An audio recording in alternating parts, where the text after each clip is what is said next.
간밤 뉴욕 증시는 트럼프의 관세와 더불어서 이 월마트의 실적에 영향을 받는 모습을 나타냈습니다.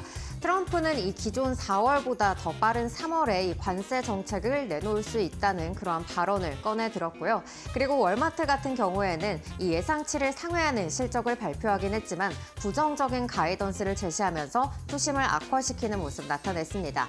이로 인해서 뉴욕 증시 3대 지수는 일제히 하락 마감했습니다. 네, 무엇보다 이번에 월마트가 내놓았던 가이던스가 아직 관세에 대한 영향을 포함하지 않은 수치라는 게 시장 안에서는 부담감을 더욱더 키우기도 했는데요. 다만 또 일각에서는 우리가 예상했던 것보다 관세 조치가 약할 수 있다라는 관점도 동시에 제기되고 있기 때문에 시장 상황을 계속해서 면밀하게 살펴보는 게 중요할 것 같습니다. 일단 간밤 마무리 지었던 뉴욕 증시부터 점검해 보도록 할 텐데요. 간밤 3대 지수 분위기 어땠을까요? 네, 먼저 간밤 마감된 뉴욕 증시 3대 지수 일제히 하락 마감을 했습니다.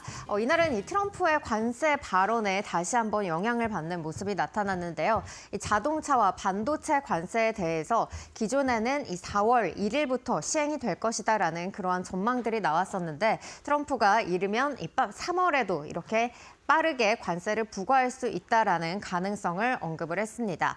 이로 인해서 장 초반부터 이 3대 지수는 약세로 이렇게 움직이는 모습 나타냈고요. 그리고 월마트의 실적 역시도 좀 영향을 주는 모습이 나타났습니다. 월마트 매출과 EPS 모두 예상치를 상회하는 그런 실적을 발표를 했는데요. 하지만 부정적인 가이던스가 제시가 되면서 투심을 약화시켰습니다. 연간 성장률이 3%에서 4%로 전망이 되면서 이 예상치인 6%대 수준을 크게 하회했다는 평가 속에 이렇게 시장의 지수를 끌어내렸습니다. 그리고 2월 필라델피아 여는 제조업 지수 역시도 발표가 됐는데요. 전월 대비해서 큰 폭으로 하회한 데다가 또 예상치 역시도 하회했다는 점을 확인해 볼 수가 있었습니다. 계속해서 제조업 지수 예상보다 좋은 그런 성적표를 받아들었었는데 이번에는 또 엇갈린 지표가 발표가 됐기 때문에 이 부분 앞으로 계속해서 체크해 볼 필요가 있을 것 같고요. 그리고 신규 실업수당 청구 건수도 이날 발표가 됐는데 예상치를 상회하는 그러한 성적표를 받아들었습니다. 21만 9천 건으로 집계가 됐고요. 연속 실업수당 청구 건수 같은 경우에는 예상치에는 소폭 하회를 하긴 했지만은 그래도 예상치에는 부합한다라는 그런 평가를 받고 있습니다. 하지만 금리 인하의 불씨를 다시 한번 키워내기에는 역부족인 모습을 나타냈습니다. 그렇다면 이날장 분위기 섹터별 흐름을 통해서 한번 확인해 보도록 하겠습니다. 네, 전반적으로 대부분의 섹터들이 하락하는 모습을 나타냈는데요. 특히나 이날장에서는 금융주의 낙폭이 두드러지는 모습이 나타났습니다. 이 JP모건과 그리고 나머지 이 금융주들 같은 경우에는 이 10% 이상의 좀 상승세를 보였었는데 이날장에서는 이렇게 4% 넘게 이 대형 은행주들이 하락세를 보이면서 금융주들이 전반적으로 크게 하락세를 나타냈고요. 빅테크 같은 경우에는 혼조세를 나타냈습니다. 일부 이슈가 있었던 종목들만 상승불을 켜낸 모습인데요. 엔비디아 같은 경우에는 다음 주 이 실적 발표를 앞두고 이 실적 기대감 속에 소폭 오른 채 거래를 마쳤고요. 마이크로소프트 같은 경우에는 전일장에서 새로운 양자 컴퓨팅 칩을 개발했다라는 소식이 전해지면서 계속해서 상승세를 이어나갔습니다. 애플 역시도 이 신제품을 공개했다라는 소식 속에 강보합으로 장을 마쳤고요. 테슬라 같은 경우에는 이 미국에서 이 공장의 노동자 사망 사건을 이유로 해서 이 안전 규제를 받았다라는 소식이 전해졌습니다. 이로 인해서 벌칙이 부과됐다는 그러한 소식 속에 오늘장에서는 2%대 하락세를 나타냈고요. 메타 같은 경우에는 이 주식 분할 소식이 또 전해지기도 했습니다. 자세한 소식은 잠시 후에 알아보도록 하고요. 계속해서 유가의 상승세에 힘입어서 에너지 섹터 같은 경우에는 계속해서 좋은 흐름 이어나가고 있습니다. 그렇다면 간밤에 전해졌던 빅테크 소식들도 하나씩 살펴보시죠. 네, 먼저 엔비디아 같은 경우에는 다음 주에 이 실적 발표를 앞두고 있는데요. 키방크에서는 계속해서 이 블랙웰의 공급이 예상보다 높다라는 그런 이유로 이렇게 목표 주가를 $190까지 상향 조정했습니다. 그리고 4분기 실적 역시도 좀 예상치를 상회할 것이다라는 긍정적인 전망을 제시를 했는데요. 이 투자은행 UBS에서도 역시나 이 실적을 긍정적으로 전망을 하고 있기 때문에 이 다음 주에 있을 실적 발표 우리가 눈여겨보도록 눈여겨서 지켜봐야 될 것 같습니다.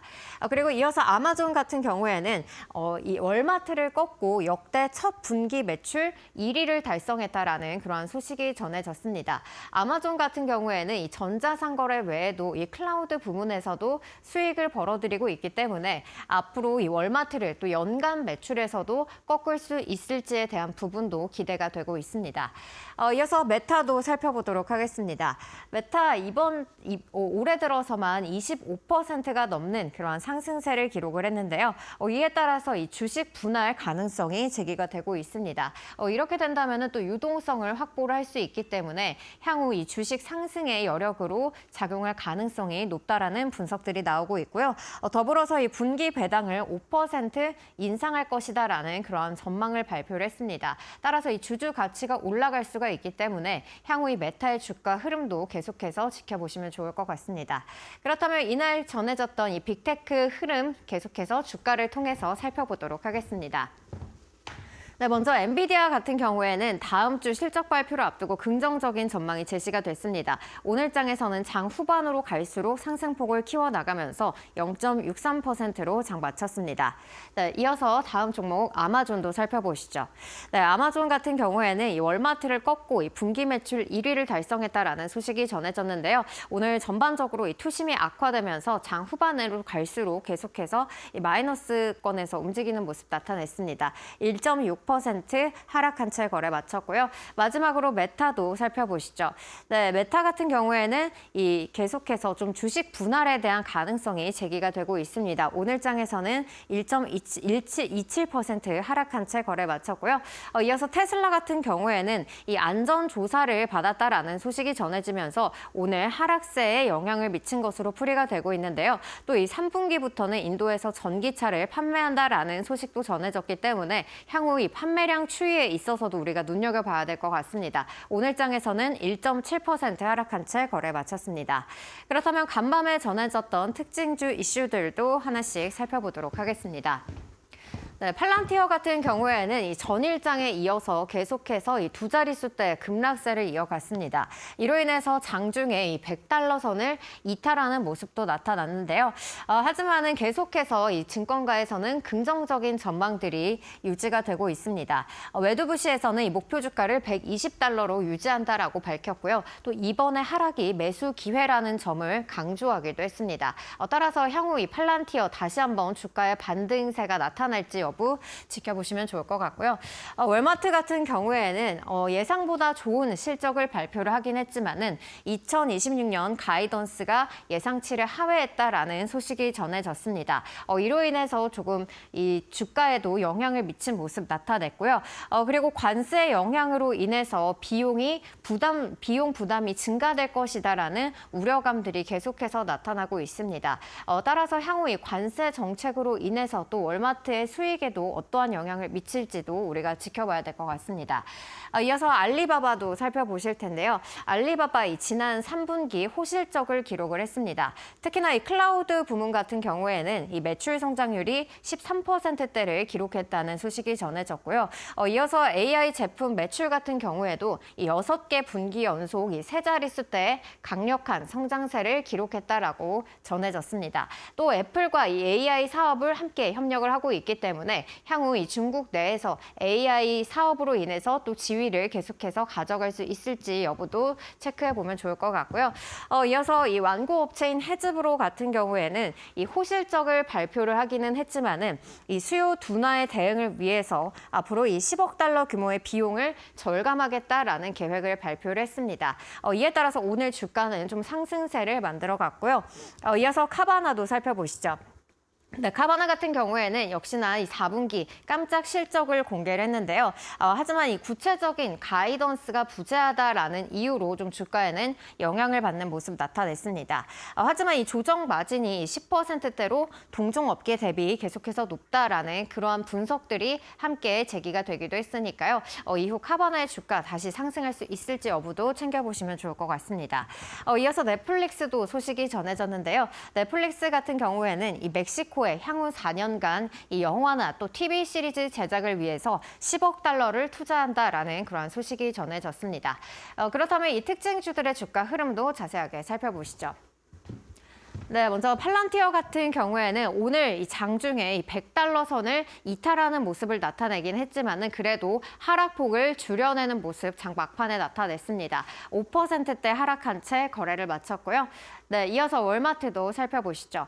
네, 월마트 오늘 이 부정적인 가이던스로 인해서 주가에 영향을 미친 모습인데요. 오늘 장에서는 6%대 하락세로 거래를 마쳤습니다. 네, 이어서 알리바바도 살펴보겠습니다. 네, 알리바바 계속해서 이 AI에 대한 사업이 확장되고 있다라는 부분을 강조하기도 했는데요. 하지만 호실적에도 불구하고 오늘 장에서는 2%대 넘는 하락세로 장을 마쳤습니다. 네, 이어서 완구업체인 헤즈브로 같은 경우에는 이 비용 절감을 하겠다는 계획에 따라서 오늘 장에서는 12%가 넘는 이 두 자릿수대의 강한 상승 탄력을 나타냈고요. 그리고 카바나 같은 경우에는 이 역시나 향후 전망이 긍정적일 것이라고 발표를 하긴 했지만은 구체적인 가이던스가 부재하다라는 이유로 오늘 장에서는 12%가 넘는 하락세를 만들었습니다. 이어서 넷플릭스 같은 경우는 오늘 멕시코에 이 10억 달러 이상을 투자한다는 소식이 전해졌는데요. 하지만 오늘 장에서는 1.8% 하락한 채 거래를 마쳤습니다. 네, 이어서 상품 시장 흐름도 살펴보시죠. 네, 오늘 이 경기 둔화 전망이 계속되면서 오늘 10년물 이 금리 같은 경우에는 하락세를 나타냈습니다. 다시 4.5%대로 밀려난 모습 나타냈고요. 이어서 국제유가도 살펴보도록 하겠습니다. 네, 국제유가 같은 경우에는 계속해서 연일 좀 상승하는 모습 나타내고 있습니다. 역시나 이 미국이 러시아를 또 제재한다라는 소식 속에 공급망 리스크가 좀 부각된 모습을 보이면서 오늘 장에서 72달러 선에서 움직임 나타내고 있고요. 이어서 천연가스도 살펴보시죠. 네, 천연가스 계속해서 이 날씨 한파의 영향으로 인해서 수요가 급증할 것이라는 낙관적인 전망이 제기가 되고 있습니다. 하지만 오늘 장에서는 이 8거래일 만에 하락세로 전환한 모습 나타내고 있고요. 마지막으로 금 가격도 살펴보시죠. 네, 오늘 이 금 가격 같은 경우에는 장중에 2,972달러 수준까지 오르면서 사상 최고치를 경신하는 모습 나타냈는데요. 이 트럼프의 관세 정책 불확실성으로 인해서 계속해서 안전자산에 대한 심리가 강화되고 있다는 점 우리가 체크를 해볼 수가 있을 것 같습니다. 현재는 2,952달러 수준에서 움직이고 있습니다. 네, 여기까지 미증시 마감 상황 전해드렸고요. 그렇다면 간밤에 또 투자자들의 주목을 받았던 이슈는 어떤 것들이 있었을지 머스너우 통해서 만나보시죠.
그동안 관세 부담도 잘 이겨내주던 미국 증시, 오늘은 3대 지수가 일제히 하락했습니다. 그동안의 상승에 대한 어느 정도의 숨고르기에 들어간 것일지 오늘 발표된 기업들의 실적 발표와 주요 경제 지표를 확인하면서 3대 지수는 장 초반부터 약세를 보였는데요. 오늘 발표됐던 주요 지표들부터 점검해 보도록 하겠습니다. 먼저 미국 시간으로 목요일인 만큼 신규 실업수당 청구 건수에 대한 지표가 공개가 됐죠. 지난주 미국의 신규 실업수당 청구 건수는 21만 9천 건으로 전주 대비 5천 건 증가한 것으로 확인됐습니다. 예상치였던 21만 4,500건을 웃도는 모습을 보였고 또 2주 이상 실업수당을 받는 계속 실업수당 청구 건수도 전주 대비 2만 4천 건 증가한 186만 9천 건으로 집계됐습니다. 전주보다 늘어난 신규 실업수당 청구 건수는 노동시장 불안성이 커졌다라는 의미로도 해석이 될 수가 있겠고요. 다만 시장에서는 이 정도 데이터로는 연준의 금리 전망을 바꾸지는 않고 증시에도 큰 충격을 줄 정도는 아니다라고 전하기도 했습니다. 다만 블룸버그 통신은 경제학자들이 도널드 트럼프 행정부의 구조조정이 노동시장에 미치는 영향을 찾기 위해 실업수당 청구 건수를 주목하고 있다라고 언급하기도 했고요. 다만 오늘 시장에서 조금 더 많이 영향을 줬던 건 미국 경제 분석기관 컨퍼런스 보드가 공개한 1월의 경기 선행지수가 되겠습니다. 증시 같은 경우도 실물 경제보다 6개월에서 12개월 먼저 움직이는 선행지표죠. 오늘 발표한 경기 선행지수 또한 경제 방향성을 미리 예측해 볼 수 있는 지표로 증시와 함께 높은 상관관계를 보이는 만큼 중요한 지표로 자리매김합니다. 일단 해당 지표는 전월 대비 0.3% 하락하면서 집전 두 달간의 상승분을 대부분 반납한 것으로 확인이 됐고요. 이렇게 1월 경기 선행지수가 발표되자 S&P 500 지수는 20포인트 이상 추가 하락하면서 전체 시장을 끌어내리기도 했습니다. 일단 시장은 노동시장의 현황과 거시경제 상황 변화에 촉각을 곤두세우고 있는 상황인데 이러한 주요 경제지표 외에도 오늘 발표됐던 실적에 주목이 되면서 3대 지수의 약세가 조금 더 강화됐는데요. 일단 관세라는 무거운 주제를 안고 월마트가 공개한 실적을 확인을 해보니까 다행히도 시장 예상치를 상회하는 실적은 나왔습니다. 다만 앞으로의 가이던스가 부진했다라는 점에서 투자자들이 이 불안 심리를 그대로 주가에 반영한 것 같습니다. 일단 지난 4분기 월마트의 실적 함께 확인을 해보도록 할 텐데요. 지난 4분기 동안 미국 내 동일 매장 매출이 4.9% 증가했다라는 수치를 발표했습니다. 시장 예상치를 상회하는 결과였고 다만 올해 매출 증가율 전망이 3에서 4%대로 제시가 되면서 분석가들의 예상치에 미치지 못하는 수준이 나왔고요. 또 조정 주당 순이익 전망치도 2.5달러에서 2.6달러 사이로 발표가 됐고 이 시장 예상보다 낮은 수준이 발표가 됐습니다. 또 중요한 건 월마트는 이 전망에 지금 관세 영향은 반영하지 않았다라는 설명을 내붙인 건데 이 월마트는 멕시코에서 수입하는 식품 비중도 높고 중국산 전자제품 등 일반 상품 수입 의존도가 큰 기업 중에 하나입니다. 이에 따라서 관세 정책 변화가 실적에 미칠 영향이 우려되는 상황이고요. 관세 영향까지 계산을 해본다면 올해 실적이 더욱더 부진할 수 있다라는 예상까지도 해볼 수가 있겠습니다. 이에 블룸버그는 새 정부의 정책 불확실성이 세계 최대 유통업체인 월마트에도 타격을 주고 있다라고 분석의 글을 남겼고요. 또 지난달 함께 확인했던 CPI 같은 경우도 예상보다 큰 폭으로 상승하면서 소비자들의 부담이 가중될 가능성도 제기되고 있습니다. 이 소비 지출은 미국 GDP의 70%를 차지하는 만큼 월마트의 실적은 미국 소비 경기의 건강성을 반영하는 중요한 지표로 평가가 되고 있죠. 한편 경쟁사인 홈디포와 타겟도 몇 주 안으로 실적과 올해 전망을 발표할 예정인데요. 일단 이번 실적 시즌을 통해서 세계 최대 전자상거래 기업인 아마존이 유통공룡인 월마트를 제치고 미국 기업 중 사상 처음으로 분기 매출 1위를 기록한 점도 앞으로 미국 유통업계 판도에 어떤 변화를 가져오는 요소로 작용될지 지켜보시는 것도 중요할 것 같습니다. 자, 그런 가운데 중국에서 알리바바가 다시 살아나는 걸까요? 지금 애플이 중국에서 AI 서비스를 진행해야 되기 때문에 알리바바와 함께 손을 잡겠다라는 내용이 전해졌죠. 지난 분기 알리바바 실적 발표하고 앞서 확인해봤던 월마트와는 정반대의 모습을 간밤 뉴욕 시장에서 보였습니다. 긍정적인 실적과 함께 앞으로의 가이던스 또한 굉장히 긍정적인데요. 알리바바는 AI와 함께 앞으로 더 큰 진전을 할 것으로 보여지고 있습니다. 일단 알리바바는 클라우드 서비스 매출이 2년 만에 가장 크게 확대가 됐습니다. 분기 매출도 8% 증가하면서 원화 기준으로는 55조 원을 달성을 했고요. 한때 중국 최대 전자상거래 플랫폼이었던 알리바바는 공동 창립자인 마윈이 중국 정부의 비판적인 발언을 내놓으면서 지난 2020년 시진핑의 인터넷 기술 부분 탄압에서 가장 큰 희생자가 된 바 있습니다. 당시 중국 당국은 중국 최대 규모의 기업 공개로 예상됐었던 알리바바 계열사 엔치그룹의 기업 공개도 무산시킨 바가 있었고요. 중국 정부와의 갈등으로 인터넷 사업이 거의 붕괴됐던 알리바바는 이후 컴백을 준비해 왔었고 공동 창업자인 마인 최측근의 경영진이 나서면서 현재는 AI 그리고 전자상거래 투자를 집중해 가고 있습니다. 또 이번 주 마윈이 이 시진핑이 소집한 중국 기술 비즈니스 거물 그룹에 합류가 되면서 알리바바와 중국 정부의 긴장이 해소된 것이다라는 평가도 나오고 있는데요. 뿐만 아니라 세계 최대 클라우드 서비스 플랫폼 중 하나를 운영하는 알리바바는 최근 딥시크와 함께 챗 GPT 성능에 맞먹는다라는 모델을 출시하기도 했고요. 또 앞서 언급드렸던 것처럼 애플은 알리바바의 AI 기술을 중국 내 아이폰에 통합하기로 하면서 알리바바의 주가는 계속해서 오름세를 타고 있습니다. 다만 앞으로도 AI 투자를 적극적으로 늘려가겠다라는 내용을 전해오기도 했는데 알리바바 주가 올해 1월까지만 하더라도 예상 수익의 9배 미만에 거래됐지만 지금 현재는 13배 이상 단기 급등한 상황입니다. 이렇게 중국 AI 기업들이 빠른 성장을 보여주고 있는데 이러한 움직임이 세계 시장에는 어떤 영향력을 선사하는 것일지 앞으로 중국 기업들의 움직임도 꼼꼼하게 챙겨보는 게 중요할 것 같습니다. 자, 그런 가운데 이번 주 초에 전해드렸던 소식이었죠. 테슬라 인도에서 차량 판매 시작할 수 있다라는 소식이었는데 차량 판매 시작한다로 오늘 다시 한번 외신에서 보도가 나왔습니다. 현재 중국이나 유럽 쪽에서 판매량 부진을 겪고 있기 때문에 새로운 시장을 개척하는 데 있어서 투자자들의 기대감이 나오고 있고요. 다만 중국이나 독일, 미국 공장 중 어느 곳에서 생산되는 어떤 모델을 출시할지 그리고 현재 테슬라 자동차에 적용되는 110%의 실질 수익관세가 어디까지 인하될지에 대해서는 알려진 바는 없습니다. 테슬라는 전에도 인도 진출을 시도했었지만 높은 관세율 문제로 철회한 바가 있었죠. 다만 지난주에 모디 총리가 일론 머스크와 만난 이후로 이 테슬라의 인도 진출 계획이 빠르게 진행되고 있는 상황인데요. 일단 전기차에 대한 관세를 인도에서 낮춰줄지 이런 부분들 앞으로 나오는 소식들을 점검해보는 게 중요할 것 같고 일단 중국과 유럽에서 판매량이 급감하고 있기 때문에 인도라는 새로운 시장에서 테슬라가 성장 모멘텀을 보여줄 수 있을지가 시장에서는 가장 큰 관심사로 떠오르고 있습니다. 일단 테슬라는 인도 진출 첫 단계로 예약 포털을 곧 출시할 것이다라고 소식통을 통해서 전해왔는데 해당 소식에도 불구하고 오늘 테슬라 주가는 2% 정도 추가 하락이 됐고요. 지난 한 달 동안 10% 넘는 하락세가 이어지고 있는 상황입니다.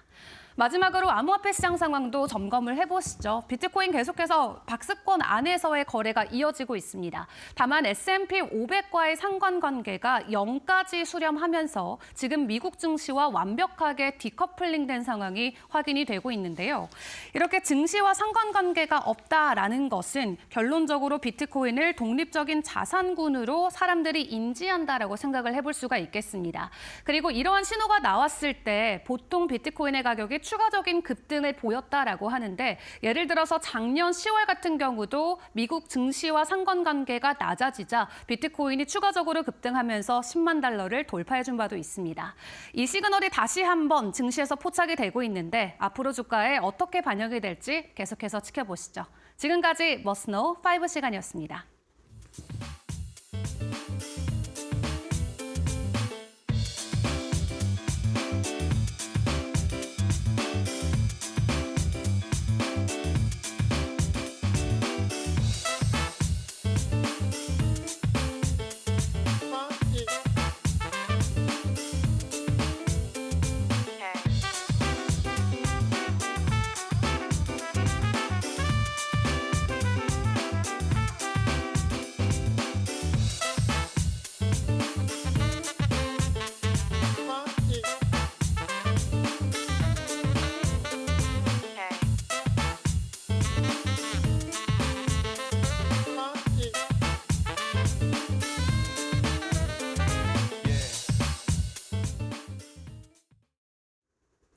네, 이 스타게이트 프로젝트와 또 이 중국의 딥시크 이렇게 AI 관련해서 또 미국과 중국의 패권 다툼이 계속해서 심화될 것이라는 그러한 전망들이 나왔는데요. 이제는 이 AI에 이어서 또 이 패권 다툼이 양자 컴퓨팅으로 이어질 수 있다는 그러한 전망들도 함께 제시가 되고 있습니다. 이 중국에서 또 새로운 양자 컴퓨터를 개발을 했다는 소식이 전해지면서 이 미국 시장에서는 아이온큐나 리게티 컴퓨팅, 또 디웨이브 퀀텀 같은 이러한 양자 컴퓨팅 대표 종목들이 하락세를 보이기도 했는데요. 하지만 전일장에서는 이 마이크로소프트가 월마트가 이 새로운 양자 컴퓨팅 칩인 마요라나를 공개를 하면서 다시 한번 이 미국과 중국의 이 패권 다툼이 시작되는 것이 아니냐라는 이야기들이 흘러나오고 있습니다. 이 최근에 양자 컴퓨팅의 이 최신 트렌드를 본다라고 하면은 이 양자 컴퓨터를 효율적으로 이 기능을 높이는 것에 좀 주력을 하고 있다라고 하는데요. 먼저 양자 컴퓨터에 대해서 간략하게 살펴보면은 0과 1을 동시에 처리를 할 수가 있기 때문에 연산 속도를 높일 수가 있다는 겁니다. 이 기존의 컴퓨터 같은 경우에는 0 혹은 1에 이렇게 성질을 가지는 것에 비해서 이 두 가지 성질을 같이 가질 수가 있기 때문에 연산 효율을 높게 끌어올릴 수 있다라고 발표가 되고 있는 건데요. 양자 컴퓨터가 이렇게 개발이 된다라고 한다면은 이렇게 여러 가지 측면에서 혁신을 불러일으킬 것으로 전망이 되고 있습니다. 특히나 인공지능 같은 경우에는 연산 효율을 높일 수가 있기 때문에 이 AI 학습 속도를 이렇게 100배 이상 끌어올릴 수가 있다고 하고요. 또 이 신약 개발 같은 경우에는 이 신약 후보 물질을 찾는 데 있어서 시간과 비용을 100분의 1로 절감시킬 수가 있다고 합니다. 이로 인해서 암이나 또 난치병을 치유하는 데 있어서 이 치료법을 찾는 데 있어서도 획기적인 그러한 솔루션을 제공할 수 있다라는 평가들이 나오고 있고요. 금융 부분에 있어서도 역시나 여러 가지 이 리스크들을 미리 감지를 해서 더욱더 수익률을 끌어올릴 수 있는 그런 방법들을 제시할 수 있다고 합니다. 그리고 이 신소재 부분에서도 이 초전도체나 배터리 같은 그러한 부분들도 더욱더 시간을 단축해서 빠르게 개발을 할 수 있다고 하고요. 역시나 기후 변화 쪽에 있어서도 역시나 혁신적인 그러한 솔루션을 제공할 것으로 예상이 되고 있습니다. 이 양자 컴퓨팅이 최근의 트렌드라고 한다면은 앞서서 말씀드렸듯이 이 효율성이라는 부분을 짚어볼 수가 있는데요. 기존에는 이 큐비트를 한 칩에 더욱더 많이 넣는 것에 집중을 했습니다. 이렇게 이 집중도를 높이는 것에 이렇게 초점을 맞췄다고 한다면은 최근에는 양자 오류를 수정하고 또 소프트웨어를 최적화해서 연산 효율을 높이는 데 집중을 하고 있다라고 합니다. 최근에 AI 시장에서는 또 AI 성능을 높이는 파라미터 수를 높이는 것보다는 기존에 가지고 있는 성질에서 효율을 끌어올리는 그러한 모델들이 또 주목을 받고 있다고 하는데요. 그 부분이 좀 대표적인 부분이 중국의 이 딥시크라고 볼 수가 있겠습니다. 이렇게 딥시크로 인해서 앞으로 더욱더 효율적인 부분에 있어서 양자 컴퓨팅도 초점이 맞춰질 것이다라는 전망들이 우세한 상황입니다. 그렇다면 다음 장 보시면서 이 마이크로소프트의 이 마요라나 칩에 대해서도 살펴보시죠. 네, 마요라나 같은 경우에는 이 단일 칩에 이 100만 큐비트 이상의 이렇게 이 100만 큐비트 이상을 탑재할 수 있는 것으로 알려져 있습니다. 이로 인해서 연산 오류를 좀 획기적으로 개선할 수 있다고 하는데요. 이 연산 오류를 획기적으로 개선할 수 있는 데는 이 위상 초전도체가 사용이 됐기 때문이라고 합니다. 모양이 변해도 이 본질이 유지가 되기 때문에 안정성이 높아진다라고 하는데요. 기존의 초전도체 같은 경우에는 이 온도나 환경이 변화를 하면은 안정성이 좀 많이 떨어지는 부분들을 보였었는데 이 위상 초전도체 같은 경우에는 계속해서 이 모양을 유지를 할 수 있기 때문에 안정성을 더욱더 끌어올릴 수 있다라고 합니다. 그리고 이 양자 오류와 더불어서 이 집적도의 한계를 뛰어넘는 칩을 개발했다라는 평가를 받고 있는데요. 우리가 반도체에서도 이렇게 층을 높이 쌓아 올리는 HBM처럼 이렇게 집적도를 계속해서 집중하기보다는 계속해서 효율을 높이고 있는 부분에 집중을 했다라는 부분 체크를 해볼 수가 있을 것 같고요. 그리고 큐비트가 100만 개 이상이 탑재됐다라는 것은 이 양자 컴퓨터의 상용화를 앞당길 수도 있다라는 평가를 받고 있습니다. 기존에 이 엔비디아 젠슨왕 CEO 같은 경우에는 또 양자 컴퓨팅이 상용화되기까지는 한 30년이 걸릴 것이다 이러한 발언들도 내놨었는데요. 이번에 이 마이크로소프트의 이 마요라나 칩을 통해서 또 양자 컴퓨터의 상용화 시기가 5년에서 10년으로 이렇게 앞당겨졌다라는 분석들도 함께 나오고 있습니다. 이러한 분석과 더불어서 이 빌 게이츠의 마이크로소프트 공동 창업자 같은 경우에도 앞으로 이 3년, 5년 안에 이렇게 충분한 큐비트를 얻을 수가 있고 상용화에 앞서 나갈 수 있다라는 부분을 함께 발언을 꺼내놓기도 했습니다. 그럼 다음 장 통해서 계속해서 살펴보시죠. 네, 이 미국 시장 안에서도 계속해서 이 기업들의 경쟁이 치열해지고 있는 부분들 살펴볼 수가 있을 텐데요. 이 구글 같은 경우에는 지난해 윌로우 칩을 공개를 했습니다. 이 10억 년이 걸리는 계산을 단 5분 내에 수행하면서 주목을 끌었었고요. IBM 역시도 이렇게 지난해 11월에 이 퀀텀 헤론이라는 양자 칩을 공개를 했습니다.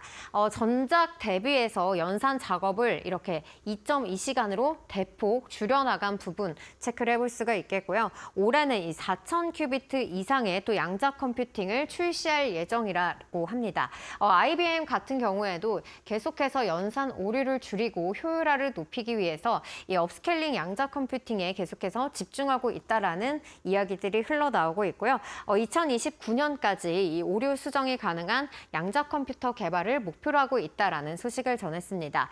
이러한 기업들과 더불어서 이 또 빅테크 기업들인 아마존과 엔비디아도 계속해서 이 양자 분야에 좀 적극적으로 투자하고 있는 것으로 알려져 있습니다. 이렇게 미국 기업들이 계속해서 개발을 늘려나가고 있는데 중국 역시도 이 새로운 양자 컴퓨팅 이 칩을 개발을 했다, 양자 컴퓨터를 개발했다라는 소식을 전해드리기도 했습니다. 이 중국의 스타트업 기업인 이 오리진 퀀텀이 이 신형 양자 컴퓨터인 오리진 우콩을 공개를 했습니다. 네, 여기에 보시는 그 사진이 이 신형 모델이라고 할 수가 있는데요. 여기에는 이 72큐비트 규모의 초전도 양자 컴퓨터가 이 개발이 됐다라는 그러한 것을 밝혔습니다. 기존에 이 미국에서 64큐비트의 모델이 개발이 된 것에 비해서 좀 많이 발전된 모습을 나타냈다는 점 확인을 해볼 수가 있고요.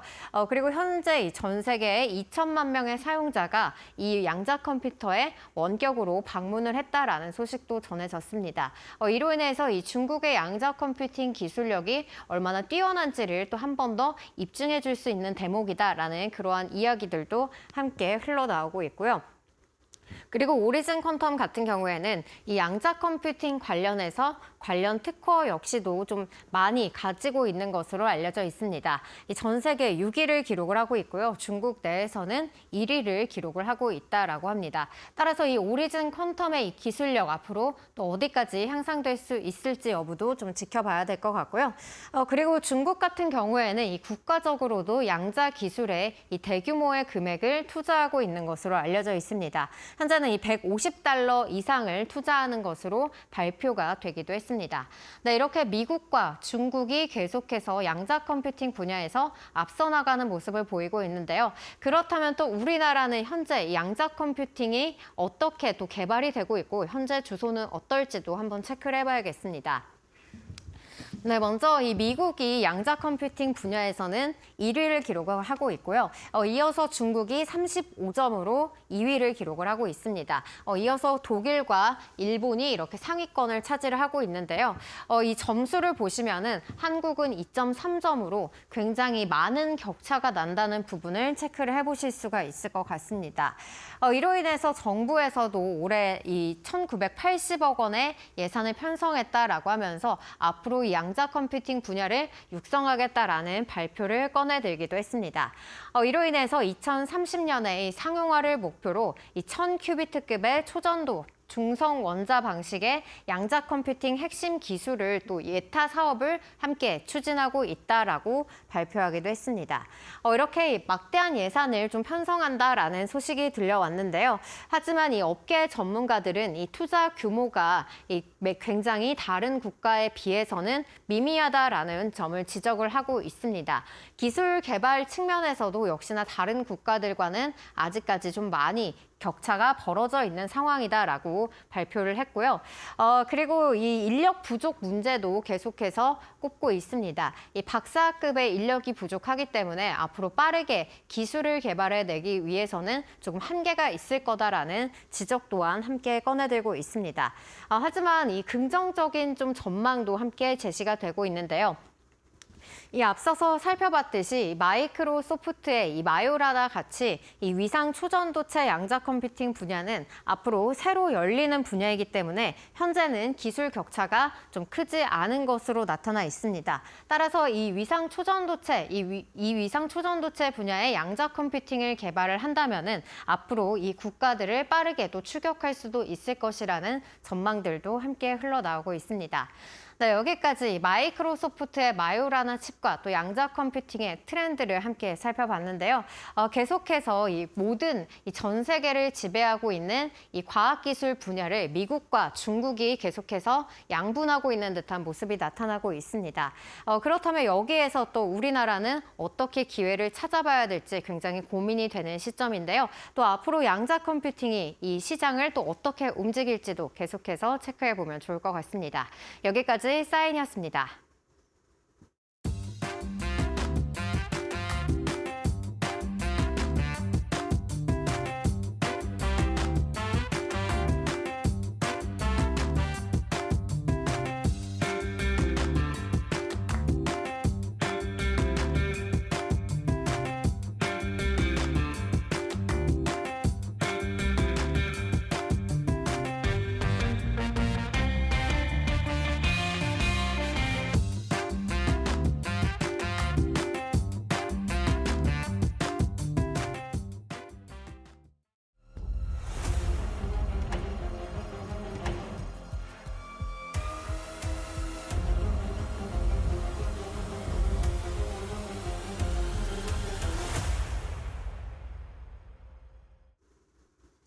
안녕하세요. 메디토크 신섭입니다. 오늘의 주제는 필라델피아 제조업 지수, 실업수당 청구 건수, 월마트 실적 발표입니다.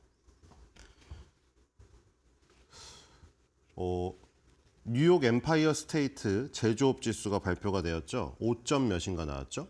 0을 기준으로 한다고 했죠.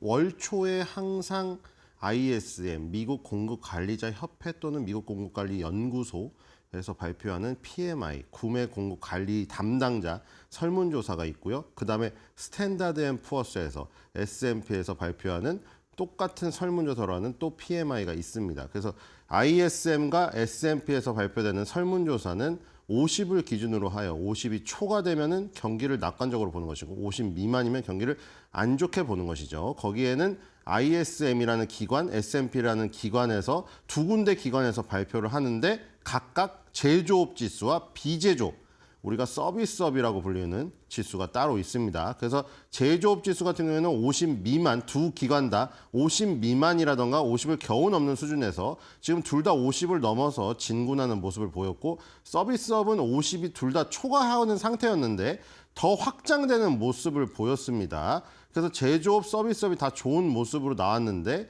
이제 이 뉴욕 연방준비은행과 필라델피아 연방준비은행 그리고 또 이 각각의 다른 지역들의 연방준비은행에서 발표되는 똑같은 설문조사로 하는 이 지수가 있는데 이건 대부분 제조업 지수만 있습니다. 뉴욕 엠파이어 스테이트 제조업 지수, 필라델피아 연방준비은행 제조업 지수. 이게 뉴욕 엠파이어 스테이트 서비스업 지수, 필라델피아 연방준비은행 서비스업 지수가 없어요.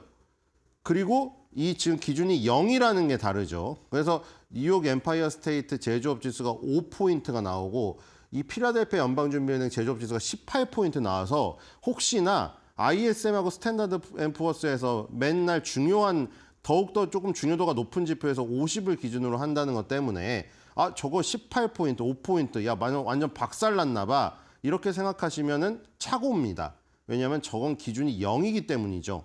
대신에 뉴욕 엠파이어 스테이트 그리고 필라델피아는 예를 들어서 뉴욕은 증권거래소가 있고요.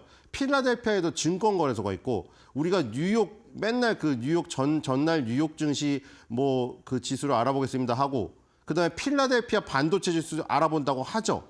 근데 그거는 뉴욕 증권거래소 그리고 필라델피아 증권거래소에서 발표되는 지수일 뿐 뉴욕 증권거래소에는 수많은 기업들이 상장되어 있고 외국 기업도 상장되어 있습니다. 이탈리아, 페라리, 아르헨티나, 메르카도 리브레 이런 거 다 상장되어 있잖아요. 그렇기 때문에 뉴욕의 무슨 어떤 경기를 나타내는 지표랑은 상관이 없습니다. 뉴욕 증권거래소에서 발표되는 뉴욕 증권 지수는 아무 상관이 없고요. 뉴욕의 그 경기랑 상관이 없고요. 필라델피아 반도체 지수도 마찬가지입니다. 필라델피아 반도체 지수가 필라델피아의 반도체 산업 지수를 나타내는 게 아니죠. 필라델피아 증권거래소에서 발표를 하기 때문에 필라델피아 반도체 지수지, 필라델피아라는 지역은 정유 산업이 훨씬 더 많은 비중을 차지하는 곳입니다. 그러니까 지금 뉴욕 증권거래소가 있다는 그 생각 때문에 뉴욕 엠파이어 스테이트 지수와 뉴욕 증권거래소와 연관이 있다거나, 필라델피아 반도체 지수가 워낙 이 머리에 있고 있기 때문에 필라델피아 연방준비은행 지수랑 필라델피아 반도체 지수가 이꼬르라는 그 생각은 버려야 됩니다. 단순히 이건 필라델피아의 경기를 나타내는 지수입니다. 설문조사.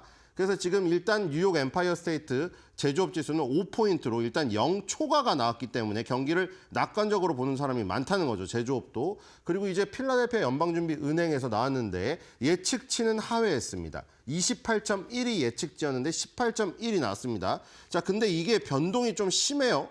뒤로 가볼까요? 펜실베니아, 뉴저지, 델라웨어주 이런 쪽인데, 자, 지난번에는 이 보시면은 예측치가 1포인트였어요. 이게 작은 게 아니라 0초과면 경기를 좋게 본다는 거였죠. 그래서 0초과를 예상했는데 무려 44.3이라는, 그때 말씀드렸죠. 마치 저 수치는 ISM이나 스탠다드 앤 푸어스에서나 나올 제조업이든 비제조업이든 50에 근접한 이런 흐름들, 40대가 나온다는 거는 거기에 ISM이나 그 무슨 S&P에서 발표한 PMI야? 이렇게 착각할 정도의 수치가 갑작스럽게 나오는 바람에, 그렇죠? 그래서 한 달 후나 두 달 후를 조금 더 봐야 된다고 얘기를 했죠. 왜냐하면 이게 갑자기 확 튀는, 한 달만 확 튀는 어떤 결과치였을 수도 있으니까. 근데 이번에 18.1이 나와서 물론 44.3보다는 확 줄어들었으나 18.1은 그 전에 이 12월 달이죠. 2023년도 12월과 2023년도 11월 달에 나왔던 마이너스 5.5와 마이너스 16.4보다는 확실히, 마이너스 5.5와 마이너스 16.4보다는 확실히 높은 수치예요. 이것도. 그리고 18.1이 그 전을 가더라도 2023년도 3월 달까지도 그런 18포인트가 없었습니다. 그러니까 지금 44.3이 2025년도 1월 달에 나온 이 수치가 뭐 워낙에 지금 너무 높긴 하지만 이 방향성만은 튀진 않은 거라는 게 지금 일단 확인이 됐습니다. 물론 한 달 조금 더 봐야겠죠. 한 달 뒤에 2025년도 3월 달치가 갑자기 이렇게 딱 내려가가지고 다시 마이너스가 나와버리면 이거는 정말 단기적인 어떤 블랙스완으로 좀 생각을 해야 되는, 통계학적으로. 그럴 수도 있는데 일단은 44.3, 18.1로 두 번 연속 이 0초과가 일단 나오고 수치 상태가 2023년도 이상 3월 달 이후에는 이런 수치가 없었다는 것을 봤을 때 우리가 그래도 필라델피아의 정유 산업을 기반으로 하는 필라델피아 지역의 제조업 종사자, 이 구매 공급 관리자 담당자들은 경기를 낙관적으로 보고 있네. 이런 정도로는 지금 판단할 수 있다. 뒤로 가겠습니다. 그리고 그게 뉴욕 엠파이어 스테이트 제조업 지수에 이어서 필라델피아 연방준비은행 제조업 지수도 좋게 나왔기 때문에 그런 흐름에서 제조업도 조금 부활이 되고 있나? 왜냐하면 ISM 스탠다드 앤 푸어스에서도 제조업 지수가 회복되는 모습을 보였기 때문에 이제 연방준비은행에서 발표하는 그 제조업 지수도 좋네. 이렇게까지 흐름상 전체적으로 제조업이 뭔가 지표가 조금 좋아지고 있다. 이렇게까지 볼 수 있겠네요. 초기 실업 수상 청구 건수는 목요일마다 나오기 때문에 매주 나오는 지표죠. 21만 9천 건으로 21만 2천 건 상회를 했습니다. 자, 이거는 상회를 하면 좋지가 않은 거죠. 실업자가 많이 늘어났으니까요. 일단 신규 실업 수상 청구 건수는 예상치 상회로 조금 안 좋았다. 뒤로 가겠습니다. 자, 조금 안 좋았으나 요 흐름이죠. 신규 실업 수상 청구 건수가 어쨌든 간에 고점이 낮아지고 있습니다. 물론 지금은 고점이 낮아지지만 저점도 높아지는, 지금 수렴형의 상태로 지금 가고 있습니다만 이 지금 21만 건에서 안정되고 있습니다. 21만 9천 건, 그 전주에 21만 3천 건, 이번 주 21만 9천 건, 계속 제자리 걸음으로 1만대에서 머무르고 있어요. 2024년도 11월 달만 해도 24만, 9월 달에는 26만까지 치솟았거든요. 지금 일단 한 단계 레벨 다운이 된 모습입니다. 자, 뒤로 가겠습니다. 자, 그래서 이제 매주 나오기 때문에 매주 나오면 아까 전에 뭐 매달 나오는 필라델피아 그리고 뉴욕 엠파이어 스테이트도 확 튀지 않았나 싶어서 한 달 더 봐야 된다고 했는데 이거는 매주 나오기 때문에 이제 4주 평균으로 본다면은 그 어떤 방향성이 조금 더 이제 한 주에 튀는 것들이 완화가 되니까요. 그래서 4주 평균으로 보기도 하는데 21만 5천 건. 예측치 이건 하회가 나왔습니다. 그래서 초록색이죠. 초록색이 좋은 거잖아요. 근데 어닝 서프라이즈 기업 실적에서는 높은 게 초록색으로 나오죠. 이건 낮아야 좋으니까요. 자, 4주 평균은 신규 실업 청구 건수는 지금 예상치 상해가 나와서 빨간색으로 안 좋았는데 빨간불이 들어왔는데 이 4주 평균으로 하자 예측치보다 하회해서 초록불이 들어왔습니다. 뒤로 가겠습니다. 자, 4주 평균으로 보니까 확실히 보이죠. 신규 실업 수상 청구 건수가 이번 주는 예상치 상해로 한 주의 모습은 좋지 않았지만 4주 평균으로 하자 결국 확연하게 지금 쭉 내려가고 있는 모습입니다. 출렁이긴 하지만 밑으로 흘러내려가는 모습이죠. 그래서 아주 고용시장은 의외로 지금 강화되고 있다. 실업자가 줄어들고 있다는 것이죠. 자, 뒤로 가겠습니다. 그럼 이제 2주 연속 실업자인 상태, 연속 실업 수당 청구 건수 혹은 계속 실업 수당 청구 건수입니다. 자, 이것도 187만 건이 예측되었는데 186만 건으로 예상치 하회가 나오면서 초록불이 들어왔네요.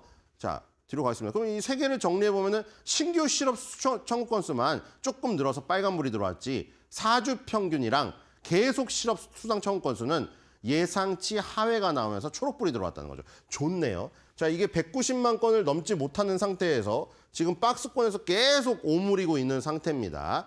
자, 이렇게 돼서 지금 고용시장은 의외로 강하다는 게 나타난 것이죠. 뒤로 가겠습니다. 자, 그리고 아까 전에 필라델피아 연방준비은행이 나와서 필라델피아 연준이 뭔가 간단히 보겠습니다. 델라웨어주, 남부 뉴저지의 9개 카운티와 동부 펜실베니아의 3분의 2에 있는 48개 카운티를 관할하는 제3연방준비제도 지구에 이 속해 있고요. 그다음에 필라델피아 연준은 제조업 심리와 전망을 조사하는 것으로 유명합니다. 이렇게 나와 있죠. 그러니까 필라델피아 연방준비은행 지수가 항상 이제 뉴욕 엠파이어 스테이트 제조업 지수에 의해서 발표가 됩니다. 왜냐하면 여기에 이렇게 필라델피아 연방준비은행의 특징에 나와 있죠. 그러니까 제조업을 다룬다는 거죠. 뉴욕은 제조업의 도시가 아니지만 먼저 선행으로 나온다는 거에 의미가 있는 것이고 필라델피아라는 지역은 진짜 제조업의 도시입니다. 그 차이는 있어요.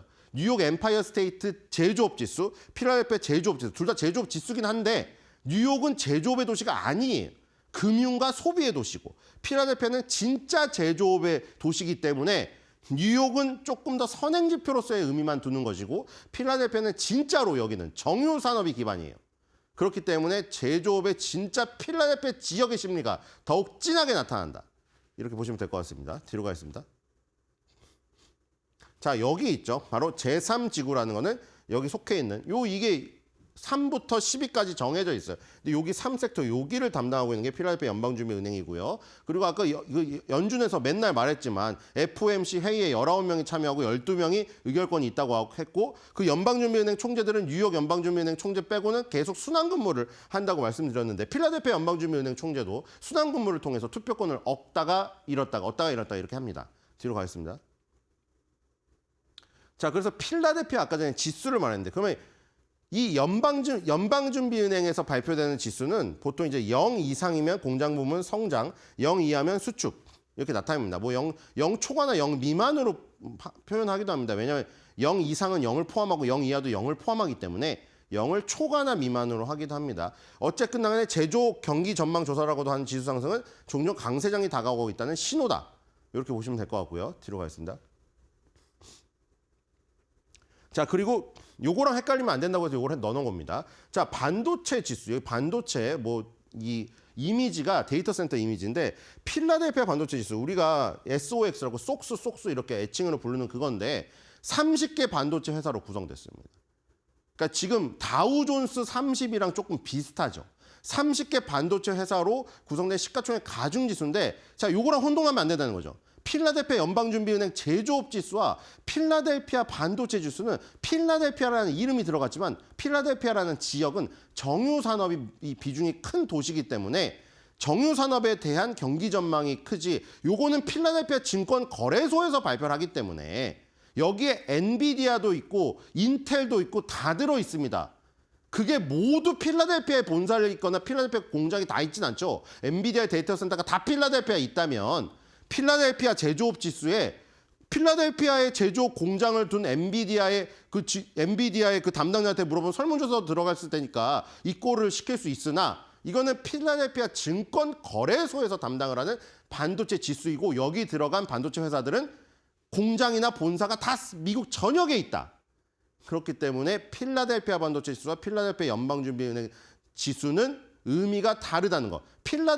똑같아요. 필라델피아 크림치즈 유명하잖아요. 그렇다고 필라델피아 크림치즈, 필라델피아 반도체 지수, 필라델피아 연방준비은행 다 무슨 필라델피아 경기를 다 나타내는 거다. 이렇게 표현할 수는 없는 것이죠. 뒤로 가겠습니다. 자, 월마트 실적이 이제 가장 중요한 것이 나왔는데, 자, 이 실적이 좋은 것 같은데 이것 때문에 시장이 하락했거든요. 봅시다.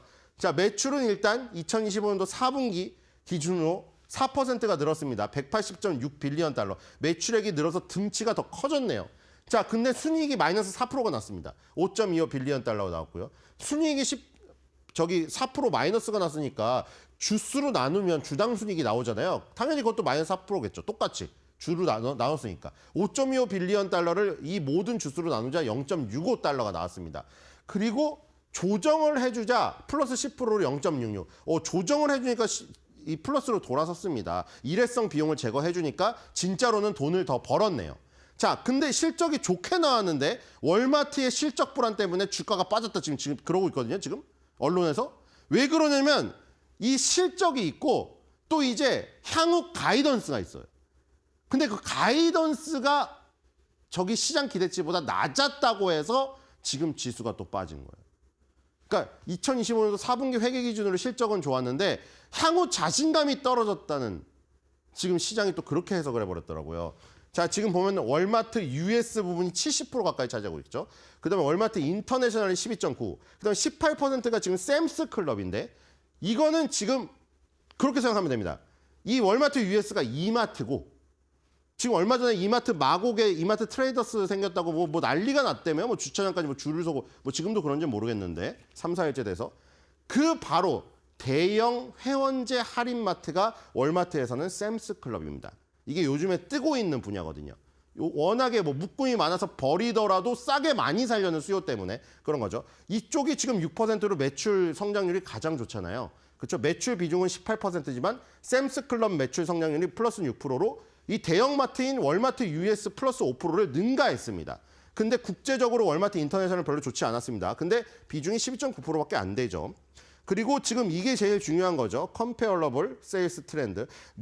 비교 대상 매장 매출 성장률인데 이게 그다지 나쁘진 않거든요. 2023년도 4분기에 물론 8.8%까지 치솟았지만 반토막이 났다가 지금 회복기에 돌아섰어요. 그리고 지금 다시 지난 분기 5.5에 이어서 4.7 정도 나왔죠. 어쨌든 비교 대상 가능한 매장 매출은 계속해서 성장을 기록하고 있다는 것이죠. US에서는 4.7이 나왔고, 자, 여기서도 마찬가지죠. 가장 비교 대상 매장 매출이 높은 거는 샘스 클럽 플러스 5.3입니다.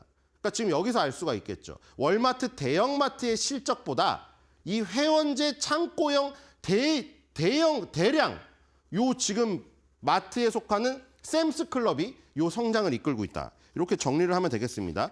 그런데 가이던스가 아쉽다고 해서 시장에 지금 충격을 줬습니다. 그러니까 지금 실적만 좋게 나오면 안 되고 향후 기대감도 높아야 돼요. 참 어렵죠. 자, 오늘의 한 줄 매도평입니다. 샘스 클럽이 워낙 잘 나가니까 그거를 좀 녹여내서 준비했습니다. 월마트 월매나 샘슨하게 팔았는데 아쉽다 그려.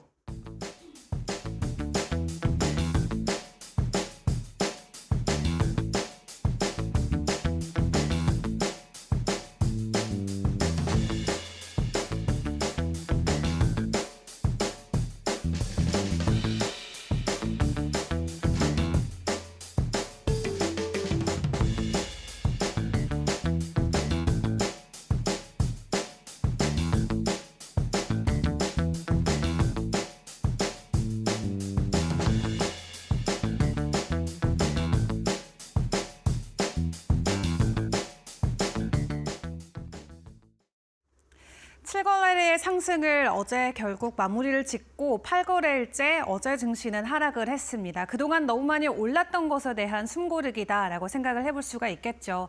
코스피와 코스닥 모두 숨고르는 모습이 나왔는데 코스피는 0.6%대 그리고 코스닥은 1% 넘는 조정이 나왔습니다. 그동안 기관 쪽에서 쭉 매수를 해주면서 지속적인 지수 상승이 나왔는데 어제는 기관이 코스피와 코스닥에서 모두 매도세로 전환이 되면서 양대 지수가 일제히 하락을 했고요. 다만 장 후반에 갈수록 계속해서 하락폭이 커졌던 것도 증시의 특성이다라고 생각을 해볼 수가 있겠습니다. 또 그 안에서 그동안 고평가에 대한 우려가 나왔던 조선 관련주들이 조금 큰 폭의 주가 하락을 맞이하기도 했는데 그럼에도 어제 국내 증시에서 외국인과 기관들은 그동안 많이 올랐었던 2차 전지 혹은 방산 관련주들을 여전히 담아가는 모습을 확인을 해볼 수가 있었고요. 어제 52주 신고가 종목들을 확인을 해보면 전부 다 엔터 관련주들로 체크를 해볼 수가 있겠습니다. 한한령 해제에 대한 기대감이 그대로 주가에 반영이 되면서 두 자릿수 이상 오르는 종목들이 대거 포착이 됐고요. 그중에서도 엔터 관련주들의 주가 변동성이 아주 크게 나왔습니다. 다음 장 통해서 어제 한한령 이슈와 함께 올랐었던 업종들 정리를 해보도록 할 텐데요. 어제 엔터테인먼트, 지금 위에 상단에 헤드라인이 잘못되어 있습니다. 엔터테인먼트와 화장품 관련주들 그리고 미디어 관련주들 일제히 상승하는 모습이 보였는데 첫 번째로 이 제작 쪽을 먼저 보시면 키이스트나 이 NSE/ENN 그리고 YG플러스까지 세 종목이 모두 일제히 상한가 안착하는 모습이 나왔습니다. 이제 중국이 온다, 5월쯤 한한령 해제될 계획으로 보여지고 있는 가운데 2017년 이후 8년 만에 드디어 중국의 문이 열리게 된다라는 기대감이 콘텐츠 관련주들에게는 엄청난 상승 흐름으로 작용이 됐고요. 그리고 여기에 또 여행과 면세 업종 또한 함께 훈풍이 불면서 관련주들이 일제히 함께 오름폭을 보이기도 했습니다. 또 콘텐츠 관련주들로는 A스토리와 그리고 스튜디오 미르가 상한가 안착을 하면서 엔터와 콘텐츠 관련주 안에서 상한가 가는 종목들이 상당히 많이 나왔던 하루였고요. 그리고 중국 쪽에 문이 열리게 된다면 콘텐츠뿐만 아니라 콘텐츠를 통해서 영향을 받을 수 있는 화장품이나 의류 업종 또한 추가적인 상승 흐름을 함께 보이기도 했습니다. 이날 장에서 토니모리가 오랜만에 17% 가까운 반등을 보였고요. 화장품 대장주인 LG생활건강도 6% 넘는 상승을 보였습니다. 5월까지에 대한 일단은 시기적인 기대감이 남아있는 만큼 계속해서 주가 연속성을 보일 수 있다는 긍정적인 관점이 나오고 있고요. 워낙 바닥을 다졌던 종목들이 많았기 때문에 올 한 해 동안에 대한 기대감이 해당 종목들로는 크게 나오고 있는 모습입니다. 그렇다면 오늘 시간의 거래에서 우리가 지켜볼 수 있었던 이슈들, 오늘 장중에 반영될 소식들도 점검을 해보도록 할 텐데 일단 첫 번째로는 STO 관련주들 오늘 지켜보시는 게 중요할 것 같습니다. STO 법제화 법안이 하반기로 지연됐다라는 소식이 어제 시간 외에서 현재 전해졌고요. 다른 가상자산 법률과 함께 논의를 하자라는 분위기가 국회에서는 나오고 있다고 합니다. STO 관련해서 증권 관련주들도 많이 있는데 최근에 증권 쪽은 호실적 그리고 밸류업과 관련된 모멘텀으로 52주 신고가를 돌파한 종목들이 많이 나왔죠. 다만 이 안에 STO 관련주들도 섞여 있는 만큼 오늘 관련주들의 동향 다시 한번 체크를 해보시면 좋을 것 같고요. 그리고 단독으로 전해진 소식이긴 합니다만 미국 쪽에서 한국한테 알래스카 산의 가스를 한국이 사주면 좋겠다라는 발언이 나왔다고 합니다. LNG 수입도 더욱더 늘리고 뿐만 아니라 가스관도 직접 건설을 하는 것을 참여해달라라는 제안을 내놨다고 하는데 지금 한국은 중동 쪽에서 많이 수입을 하고 있는데 이 국가를 알래스카로 만약에 바꿔서 진행을 하게 된다라고 했을 때 우리나라에 어떤 영향이 있을지를 같이 고민을 해보시는 게 중요할 것 같고요. 일단 해당 코멘트가 미국 쪽에서 먼저 나오긴 했지만 국내에 대한 입장은 아직까지 전해진 바는 없습니다. 다만 해당 코멘트와 함께 오늘 에너지나 조선 그리고 석유화학 관련주들이 변동성이 나올지도 지켜보시는 게 중요할 것 같습니다. 그리고 SD현대와 하나, 최근에 엄청난 상승을 보였던 조선 대장주들이었죠. 지금 20조 원 규모의 미국의 함정 MRU 수주를 놓고 첫 격돌에 나서는 것으로 보여집니다. 이 또한 단독으로 전해진 소식인데요. 일단 해외 군함 검조 자체는 K조선이 원팀으로 진행을 하게 되고 MRU 사업 같은 경우는 격돌을 할 수밖에 없는 상황이라고 합니다. 무조건 두 기업 중 한 기업만 가져갈 수 있는 구조로 진행이 되고 있는데 일단 HD현대도 그렇고 하나도 그렇고 모든 모든 하청업체들을 다 활용해서 역량을 총동원하고 있는 상황이라고 하고요. MR 사업 같은 경우는 이익률이 15%까지 육박하는 굉장히 고수익의 사업이기 때문에 이 기업 입장에서는 꼭 가져가야 되는 수주로 확인을 해볼 수가 있겠습니다. 20조 원 규모의 미국 함정 MR 수주를 누가 받아가게 될지 어제는 좀 조정이 나왔는데 어느 쪽으로 기세가 기울이냐에 따라서 이 종목 간의 격차가 굉장히 크게 벌어질 수 있다는 점도 주의를 해보시죠. 그렇다면 간밤 글로벌에서 전해진 소식과 일정들도 점검을 해보도록 할 텐데요. 간밤 뉴욕 증시 3대 지수는 일제히 하락 마감했습니다. 특히 그 안에서도 방산 관련주들의 주가 하락이 있었는데 팔란티오는 이틀째 급락세를 이어가고 있는 상황이고요. 해당 부분들은 미국이 국반 예상을 삭감하겠다라는 부분에 대한 우려감이 작용된 것으로 보여지고 있습니다. 어제 국내에서도 오랜만에 방산 관련주들의 주가 하락이 있었는데 미국 쪽의 방산 관련주들의 주가 하락이 국내 증시에도 부담이 되고 있다라는 전문가들의 평가가 나오고 있고요. 일단 워싱턴 포스트에서는 국방장관이 5년 안에 8%의 미국의 이 국방비 예산을 삭감하겠다라는 내용을 보도를 하기도 했습니다. 다만 여기에서 제외되는 부분이 있는데요. 미사일 방어 쪽이나 드론 잠수함 쪽은 포함이 되지 않는다라고 하기 때문에 해당 부분 제외하고 나머지 이 방산 관련 비용들이 줄어들 수밖에 없다라는 게 최근에 방산주들에게는 부담으로 작용되고 있고요. 다만 해당 이슈로 유럽과 그동안 국내 증시에서는 호재로 받아들인 채 급등 흐름이 이어졌는데 어제부터 방산주들의 지금 주가 하락이 나오고 있는 모습이 오늘도 연속적인 시세성으로 이어질지는 지켜보시는 게 중요할 것 같습니다. 그리고 미국에서 소비 둔화에 대한 우려감이 크게 커지고 있습니다. 간밤 월마트의 실적이 발표가 됐는데 월마트가 가이던스가 좀 부진하게 나오면서 미국 소비 지출에 대한 우려감이 커지고 있고요. 미국 경제 전체의 70%가 소비로 진행이 되기 때문에 굉장히 월마트의 이 실적 자체가 미국 경제에는 예민하게 받아들여집니다. 다만 소비 둔화에 대한 우려감이 커지면서 간밤 천대지수의 지수 하락이 더욱더 커졌다라는 부분은 주목을 해보시는 게 중요할 것 같고요. 반대로 중국 쪽에서는 AI를 계속해서 투자해 가겠다, 더욱더 확장시키려는 기조가 포착이 되고 있습니다. 알리바바의 실적을 통해서도 체크를 해볼 수가 있었고요. 앞으로 AI 3대 분야에 투자를 계속해서 확대하겠다라는 코멘트를 실적 발표와 함께 내놨는데 중국 쪽에서는 AI를 등에 업고 계속해서 관련주들의 주가 급등이 나오고 있고요. 미국 쪽에서는 그동안 많이 올랐던 종목에 대한 차익 실현 매물과 또 소비에 대한 우려감이 증시를 짓누르는 모습이 포착이 됐습니다. 이러한 글로벌 증시의 분위기가 오늘 국내 증시에서는 어떻게 소화가 되는지도 같이 지켜보시고요. 오늘 미국의 옵션 만기일이 준비가 돼 있는 만큼 수급 측면에서의 변동성도 나올 수 있다라는 거 주의를 해보시는 게 중요할 것 같습니다. 그럼 오늘의 대장 분위기는 어떠할지 계속해서 저희와 함께 점검해 보시죠.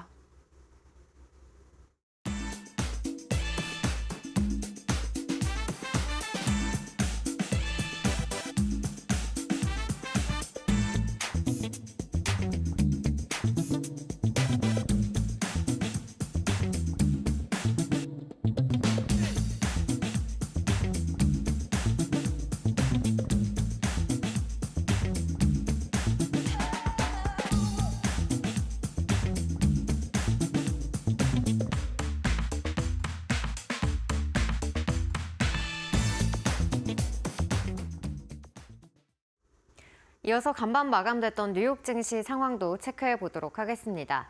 간밤 뉴욕 증시는 이 트럼프의 예상보다 빠른 관세 부과 발언과 그리고 이 월마트의 실적을 소화하면서 이렇게 3대 지수는 일제히 하락으로 마감을 했습니다. 트럼프가 이 자동차와 반도체 관세에 대해서는 이 4월보다 빠른 이 3월에 발표할 것이다라는 언급을 내놓기도 했고요. 이로 인해서 정책 불확실성을 다시 한 번 더 야기하는 모습을 나타냈습니다. 그리고 월마트 같은 경우에는 이 호실적을 발표를 했음에도 불구하고 이 부정적인 가이던스를 제시를 했는데요. 이 미국 GDP의 이 70%를 차지하고 있는 이 소비 부분이 둔화될 것이라는 그러한 전망을 내놨습니다. 연간 성장률이 3%에서 4%로 전망이 된다고 밝혔고요. 이내 예상치인 6%대 수준을 하회하는 것으로 발표가 됐습니다. 이러한 월마트 이 가이던스에 의해서 전반적으로 경기 둔화에 대한 우려감이 나타났고요. 이어서 간밤 발표됐던 경제 지표들 역시도 좀 향후 경기를 둔화시킬 수 있겠다라는 그러한 지표들이 함께 발표가 됐습니다. 먼저 2월 이 필라델피아 여는 제조업 지수가 이 전월 대비 큰 폭으로 하락세를 나타냈는데요. 이 18.1로 집계가 됐습니다. 이 필라델피아 제조업 부문은 이 전반적인 제조업 부문을 가늠해 볼 수 있는 선행 지표로 여겨지고 있는데 전월 이 40대에서 큰 폭으로 하락을 했다는 부분 좀 체크를 해봐야 될 것 같고요. 그리고 신규 실업수당 청구 건수 역시도 좀 예상치를 상회하는 모습을 나타냈습니다. 이로 인해서 고용률이 이 실업률이 증가하고 있다라는 부분을 체크를 해볼 수가 있는데 또 이 정부의 이 공무원들을 또 해고한다라는 그러한 소식이 또 반영이 된 것이 아닌가라는 그러한 분석들도 함께 나오고 있습니다. 그리고 1월에 미국 경기 선행지수 역시도 이 전월 대비 0.3% 하락했다는 소식이 전해졌는데요. 이러한 경제 지표들 전반적으로 살펴봤을 때 향후 이 경기 둔화에 대한 우려감이 지배적인 모습을 나타냈습니다. 이로 인해서 10년물 국채금리가 오늘은 하락세를 나타냈고요. 빅테크 같은 경우에는 이 개별적으로 이슈 있는 종목들을 제외하고는 전반적으로 투심이 악화되면서 하락하는 모습을 나타냈습니다. 그리고 국제유가 같은 경우에는 이 미국이 러시아에 대해서 제재를 강화하겠다라는 소식이 전해지면서 계속해서 상승폭을 그려나갔고요. 72달러 선에서 거래를 마쳤습니다. 그리고 천연가스 같은 경우에는 이 최근에 큰 폭으로 상승을 하면서 ETF 상품들까지도 수익률이 고공행진하는 모습을 나타냈었는데요. 천연가스는 9거래일 만에 하락세로 전환한 모습 나타냈습니다. 그리고 금 같은 경우에는 계속해서 이 트럼프의 정책 불확실성으로 인해서 안전자산에 대한 선호 심리가 강화되는 모습을 나타내줬는데요. 금 같은 경우에는 오늘 2,970달러 선까지 오르면서 사상 최고치를 경신하는 흐름 다시 한 번 더 나타냈습니다. 그렇다면 간밤에 있었던 이 섹터별 분위기도 함께 살펴보시죠. 네. 먼저 분위기 살펴보시기 전에 연준 인사들의 발언도 함께 체크를 해볼 텐데요. 연준 인사들 계속해서 이 관세에 대한 불확실성을 좀 언급을 하고 있는 모습입니다. 먼저 이 오스탄 글스비 시카고 연은 총재 같은 경우에는 이 추가 관세는 코로나 규모의 이 충격을 불러올 수 있다라고 하면서 이 관세가 앞으로 또 인플레이션을 야기할 수 있다라는 점을 지적하기도 했고요. 그리고 애틀란타 연은 총재 역시도 이 앞으로 몇 달 동안 인플레이션이 이 목표치에 도달하기 위해서는 계속해서 좀 어려운 길을 갈 것이다라는 발언들을 내놨습니다. 하지만 또 올해 25bp씩 2번 금리를 인하하겠다라는 그러한 코멘트도 함께 남겼는데요. 따라서 앞으로 나올 경제 지표들 우리가 더욱더 주목을 해봐야 될 것이다라는 그러한 분석들을 함께 남기기도 했습니다.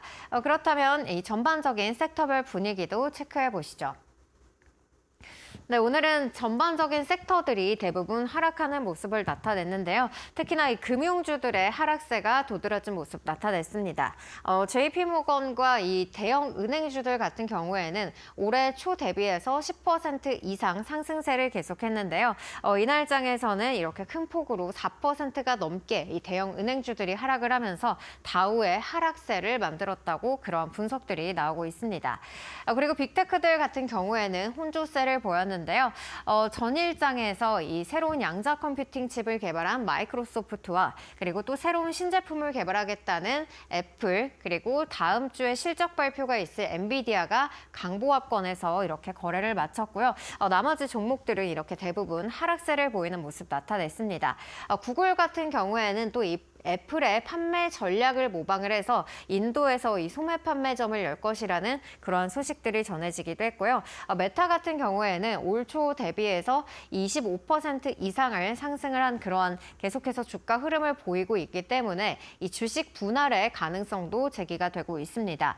이에 따라서 또 유동성이 증가하면서 향후 이 주가의 상승 여력으로 작용할지 여부도 함께 주목이 되고 있고요. 또한 분기 배당 역시도 5% 이상 상승하겠다라는 소식을 전하기도 했습니다. 그렇다면 간밤에 전해졌던 빅테크 소식들 자세하게 살펴보겠습니다. 엔비디아 같은 경우에는 이 다음 주 실적 발표를 앞두고 계속해서 긍정적인 전망이 흘러나오고 있습니다. 이 키방크에서는 이 블랙웰 칩의 공급이 예상보다 많다는 이유로 이 목표 주가를 190달러까지 상향 조정을 했고요. 그리고 4분기 실적 역시도 예상치를 상회할 것이다라는 긍정적인 전망을 제시를 했습니다. 이 투자은행 UBS에서도 마찬가지로 이 실적이 이 예상치를 뛰어넘을 것이다라는 그런 분석들이 함께 나오고 있으니까요. 다음 주 실적 발표 주목해 보시면 좋을 것 같습니다. 이어서 아마존 같은 경우에는 이 미국 주식 시장 내에서 역대 첫 분기 매출 1위를 기록했다라는 소식이 전해졌습니다. 처음으로 월마트를 넘어선 것으로 이렇게 집계가 되고 있는데요. 아마존 같은 경우에는 이 전자상거래 외에도 이 클라우드 부문에서도 이 매출이 계속해서 증가하고 있기 때문에 이 부분에 있어서 또 앞으로 이 분기 매출이 아니라 연간 대비해서도 1위를 기록을 할 수 있을지 여부도 주목이 되고 있습니다.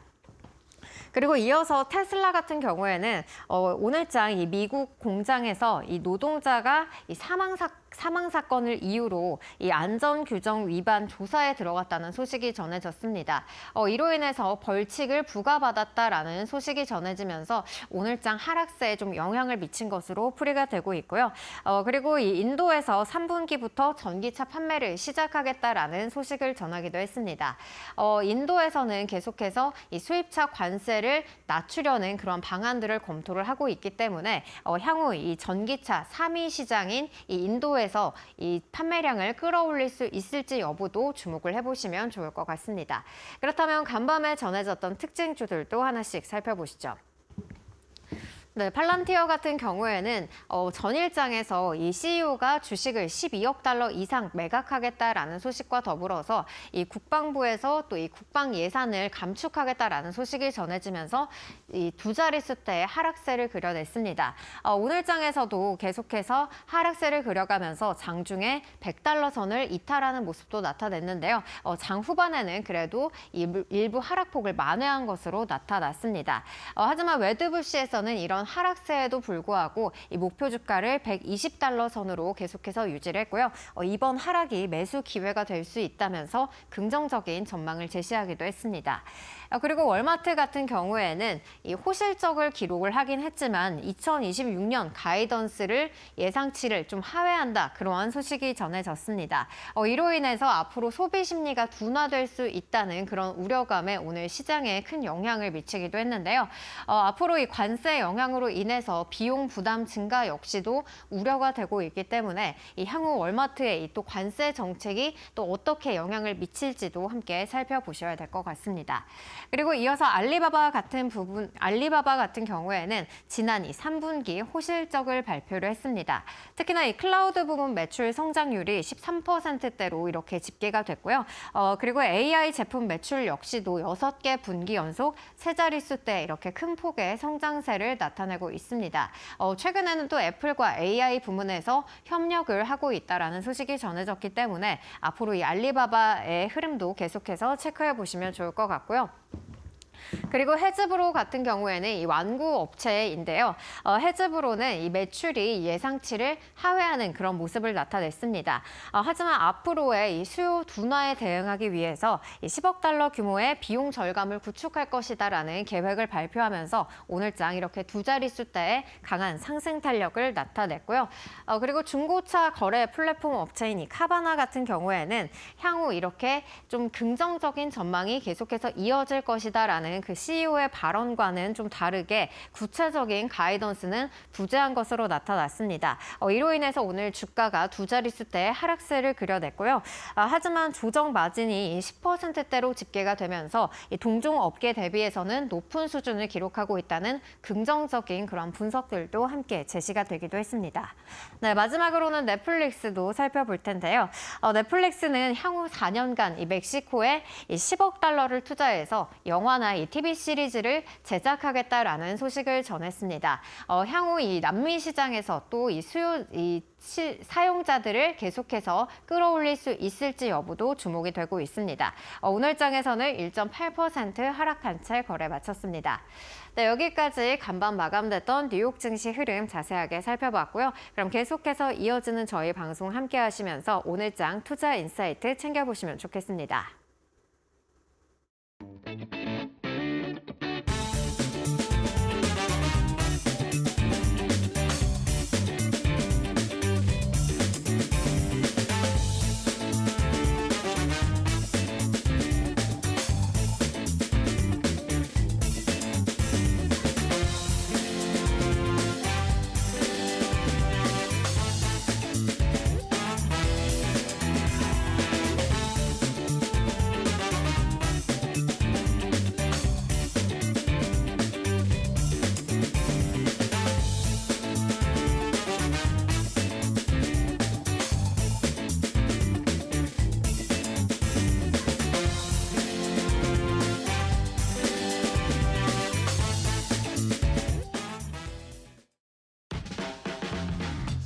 네, 여러분 안녕하십니까? 2월 21일 금요일입니다. 자, 이번 주도 또 먼저 오늘 또 마무리도 잘 하시길 바라겠습니다. 자, 오늘 이데일리 TV 뉴스 브리핑 이제 시작을 하겠습니다. 오늘 이데일리 신문은 증권면을 오늘 좀 가져왔습니다. 일단 어제 7거래일 연속 코스피 상승하다가 어제 이제 8거래일째 이제 보합권으로 약보합권으로 이제 조정을 살짝 좀 받았죠. 크지는 않은데 코스닥은 조금 더 컸지만요. 최근에 이렇게 주식시장이 이제 좋지 않습니까? 좋았지 않습니까? 올 들어서 특히 코스닥 같은 경우는 지금 상승률이 글로벌 주요 증시 가운데 거의 탑권이니까요. 자, 이렇게 되면 보통 이제 연상을 하는 게 그러면은 증권주들 괜찮겠네 이렇게 이제 생각이 이제 듭니다. 마침 오늘 그래서 이데일리가 증권면에 이제 증권주 얘기를 굉장히 좀 오랜만에 증권주가 이렇게 증권면 탑 기사로 올라왔습니다.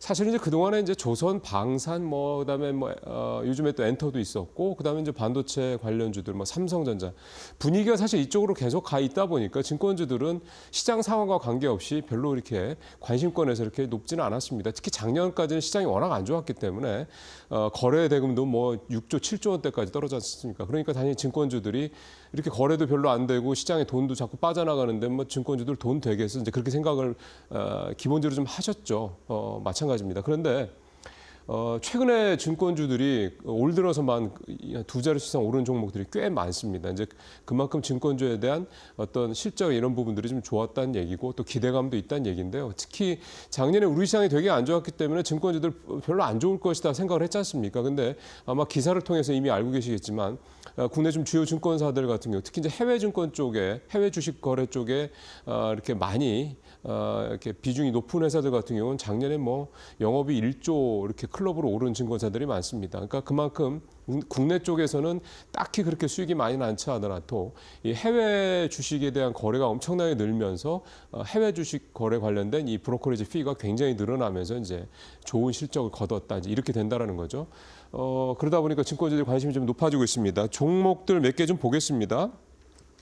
일단은 증권 관련 금융 중에서 대장주라고 해야 되나요? 가장 하여간 주가가 많이 오는 건 메리츠 금융지주입니다. 물론 여기 이제 지주사기 때문에 증권만 있는 건 아닌데 이 메리츠 금융지주가 소위 말하는 굉장히 미국의 빅테크 종목스러운 그런 상승률을 보이고 있다는 평가를 많이 받는 주주원화 정책도 굉장히 일찍 미국 주식들처럼 그렇게 해왔고요. 그래서 일단 관심이 되게 많은 주였는데 실제로 성과도 워낙 좋기 때문에 저렇게 올 들어서만 18% 넘게 올랐고요.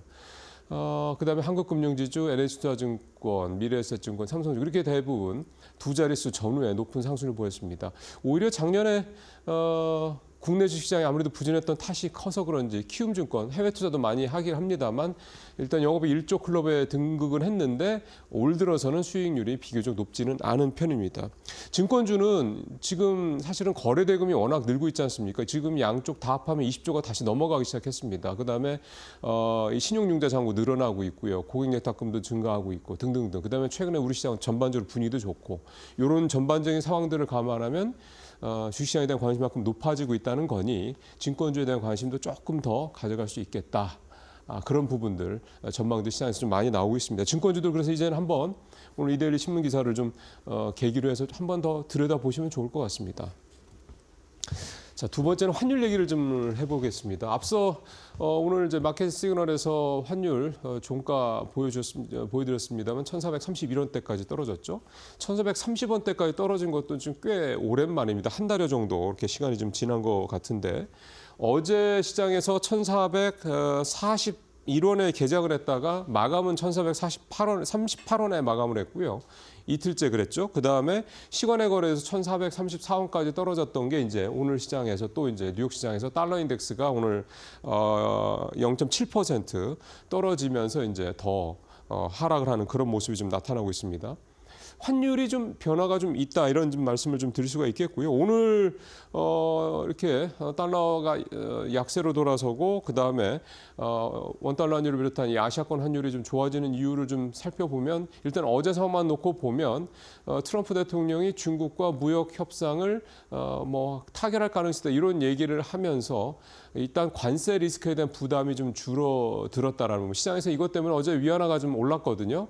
우리나라 그러니까 원화하고 위안화하고 이 연동이 굉장히 잘 된다는 걸 여러분들 잘 아시겠지만 그러다 보니까 환율 우리 원달러 환율이 좀 이렇게 떨어지는 그런 모습이 좀 나타났고요. 그 다음에 엔화가 지금 150엔대 초반까지 지금 떨어져 있는 상황입니다. 이제 엔화가 강세를 보이고 있다 이런 얘기가 좀 되는 거죠. 결국 이 아시아의 주요 통화 세 개가 전체적으로 강세로 좀 돌아서고 있는 모습들이 나타나고 있다. 트럼프의 관세 리스크에도 불구하고 이제 이렇게 좀 시장 상황을 좀 볼 수가 있겠고요. 여기다 만약에 이제 BOJ가 금리 인하까지만 이번 달에 한다면 아무래도 이제 금리 인상이죠. BOJ는 우리는 금리 인하하겠지만. 그러면 좀 더 엔화도 강세로 더 갈 가능성이 있고 그러면 우리 원화도 엔화만큼은 아니더라도 어쨌든 이 약간 더 강한 어떤 흐름이 조금 더 이어질 수 있겠다 이런 모습을 좀 볼 수가 있겠습니다. 그다음에 제가 또 하나 환율 얘기를 좀 말씀드리면서 드리고 싶은 거는 오늘 미국 시장이 특히 다우지수가 1% 넘게 떨어졌던 가장 큰 이유가 앞서 이제 잘 설명을 해드렸겠습니다만은 결국 이제 이 관세 리스크에 따른 인플레 상승 부담이 이제 미국의 소비에 타격을 줄 수 있다 이런 부분 아니겠습니까? 그래서 월마트가 6% 넘게 급락을 했던 거고요. 자, 그렇다면 이 부분 때문에 미국의 경기가 혹시라도 둔화될 여지가 있다 그렇게 된다면 이제 미국에서 이제 금리 인하가 더 나오겠죠. 이게 사실 트럼프가 원하는 그림일지는 모르겠습니다만 그렇게 되면 또 당연히 이렇게 해서 주가가 떨어진다. 그럼 금리 인하에 대한 어느 정도 명분이 또 만들어지는 거기 때문에 이런 식으로 미국 시장이 또 경기 둔화에 대한 우려를 금리 인하로 또 이렇게 받아치는 이런 상황이 또 오늘 올해 미국 시장에서 나타날 여지도 분명히 있다. 이렇게 된다면 원화의 강세, 즉 환율이 아시아권 통화들의 이 가치가 상승하는 상황이 조금 더 커질 수 있다. 이렇게도 볼 수가 있겠습니다. 상당히 지금은 중요한 변곡점이 이 환율 시장 같은 경우는 되고 있다 이렇게 볼 수가 있겠습니다. 자, 그다음에 이제 오늘 두 가지 기사는 이제 우리 산업 쪽 기사 준비했습니다. 첫 번째는 HD 현대가 미국의 현재 조선업에 투자를 검토하고 있다라는 얘기를 했습니다. 그러니까 결국 트럼프의 관세 리스크를 어떻게 이제 해지할 거냐 이 부분에 대한 대응책이 이게 일부가 어제 나왔다 이렇게 좀 볼 수가 있겠습니다. 작년에 하나가 이제 미국의 필리 조선소를 1억 달러 인수를 하면서 그때 참 말이 많았습니다. 그거 다 썩어가는 그 조선소 인수에서 뭐 할 거냐부터 시작을 해가지고 굉장히 부정적인 일단 인식이 많았는데 지금 상황 봐서는 참 잘했다 이거 아니겠습니까? 그러니까 어떻게 보면 이제 당시에도 원래 그 필리 조선소를 HD 현대 쪽에서도 현대중공업 쪽에서도 이제 너네가 살래 뭐 이런 식의 오파도 있었다고 합니다만 결국은 HD 현대는 거절한 거고 한화가 그걸 이제 잡아서 이제 필리 조선소 인수를 했던 건데. 지금 그 이후에 이제 어떻게 보면 이제 한화 쪽에서 상당히 좀 잘 가고 있는 부분들도 있고 이러다 보면 결국은 관세가 이렇게 부과가 된다고 생각을 하면 아무리 트럼프 대통령이 한국 조선업에 도움이 필요하다고 했어도 결국은 미국에서 뭔가를 해야 될 여지가 커진다는 얘기가 되는 거죠. 특히 MRO라든가 좀 더 나아간다면 이제 미국의 뭐 군함이라든가 뭐 이런 것들을 우리가 직접 이제 건조를 해야 될 상황이 된다 그러면 물론 그 내부야 뭐 미국 걸로 채우겠습니다만 그러면 역시 현재 미국의 뭐 존스법인 이런 걸 떠나서 결국 미국에서 직접 배를 짓는 건조하는 이런 수순으로 가는 게 불가피하다 이런 해석도 해볼 수가 있는 거죠. 현재 그런 차원이 아니겠느냐 이렇게 생각을 해볼 수가 있겠습니다. 어쨌든 미국의 조선업에 투자하는 거는 작년 한화의 필리조선소 인수 때처럼 뭐 몇 조 뭐 이렇게 돈이 들어가는 건 아니기 때문에요. 뭐 그렇게 우리 지금 뭐 돈 버는 걸 이제 조선소들이 돈 버는 거 생각하면 아주 그렇게 큰 부담은 아닐 수가 있기 때문에 이 구체적으로 가셔야 되는 게 아니냐. 어떻게 보면 우리 조선 주들한테는 어제 주가 많이 떨어졌지만 계속 이런 뭔가 모멘텀이 좀 나오는 게 아니냐 이렇게 또 해석이 좀 되는 그런 내용입니다. 자, 오늘 마지막 얘기는 결국 이제 우리 정부도 참다 못해서 이제 중국산 철강 제품에 반덤핑 관세를 때리기로 했습니다. 38% 최대 27에서 38%인데요. 이게 작년 7월에 표에도 나옵니다만 현대제철이 우리 도저히 못 살겠다.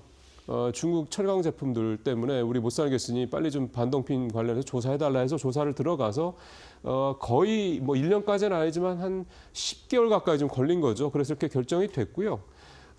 중국의 5개 철강 회사들이 이제 대상이 좀 됩니다.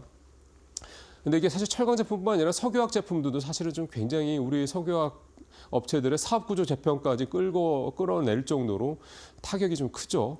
그뿐만이 아니라 지금 중국뿐만이 아니라 인도네시아, 태국 이쪽에서 뭐 화학 제품들, 그 다음에 철강제 제품들 계속 좀 반덤핑 관세 이미 받고 있는 그 제품들도 많이 있습니다. 이제 그런 부분들에 대해서도 반덤핑 관세 부과를 계속해서 연장을 하겠다 이런 얘기를 하는 거 보면 여전히 그쪽에서는 이제 싸게 계속 밀고 들어오는 겁니다. 최근에 우리 석유화학 쪽, 철강보다는 석유화학 쪽 업종의 이 주요 종목들, 롯데케미칼을 좀 이렇게 반등하는 모습들이 나타나고 있거든요. 그런 상황에서 이렇게 정부에서 반덤핑 관세를 이렇게 때리겠다라고 보도가 나온 거, 결정이 나온 거라면 아무래도 우리 석유화학 업체들한테는 조금 부담을 덜어줄 수 있는 내용도 될 수 있지 않겠냐 기대를 좀 해봅니다. 어쨌든 추이를 조금 더 지켜볼 필요는 있겠는데 이렇게 우리도 계속해서 맞대응해 나가겠다라는 거 의지가 좀 더 이제 눈에 이렇게 나타나고 있다. 이런 부분들은 의미를 좀 둘 수가 있겠습니다. 뉴스 브리핑 마치겠습니다.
예, 오늘 금요일 마켓 비하인드는 이영훈 IM증권 이사님 모시고 시장 얘기 또 좀 두루두루 좀 여쭤보도록 하겠습니다. 이사님 어서 오십시오. 안녕하십니까.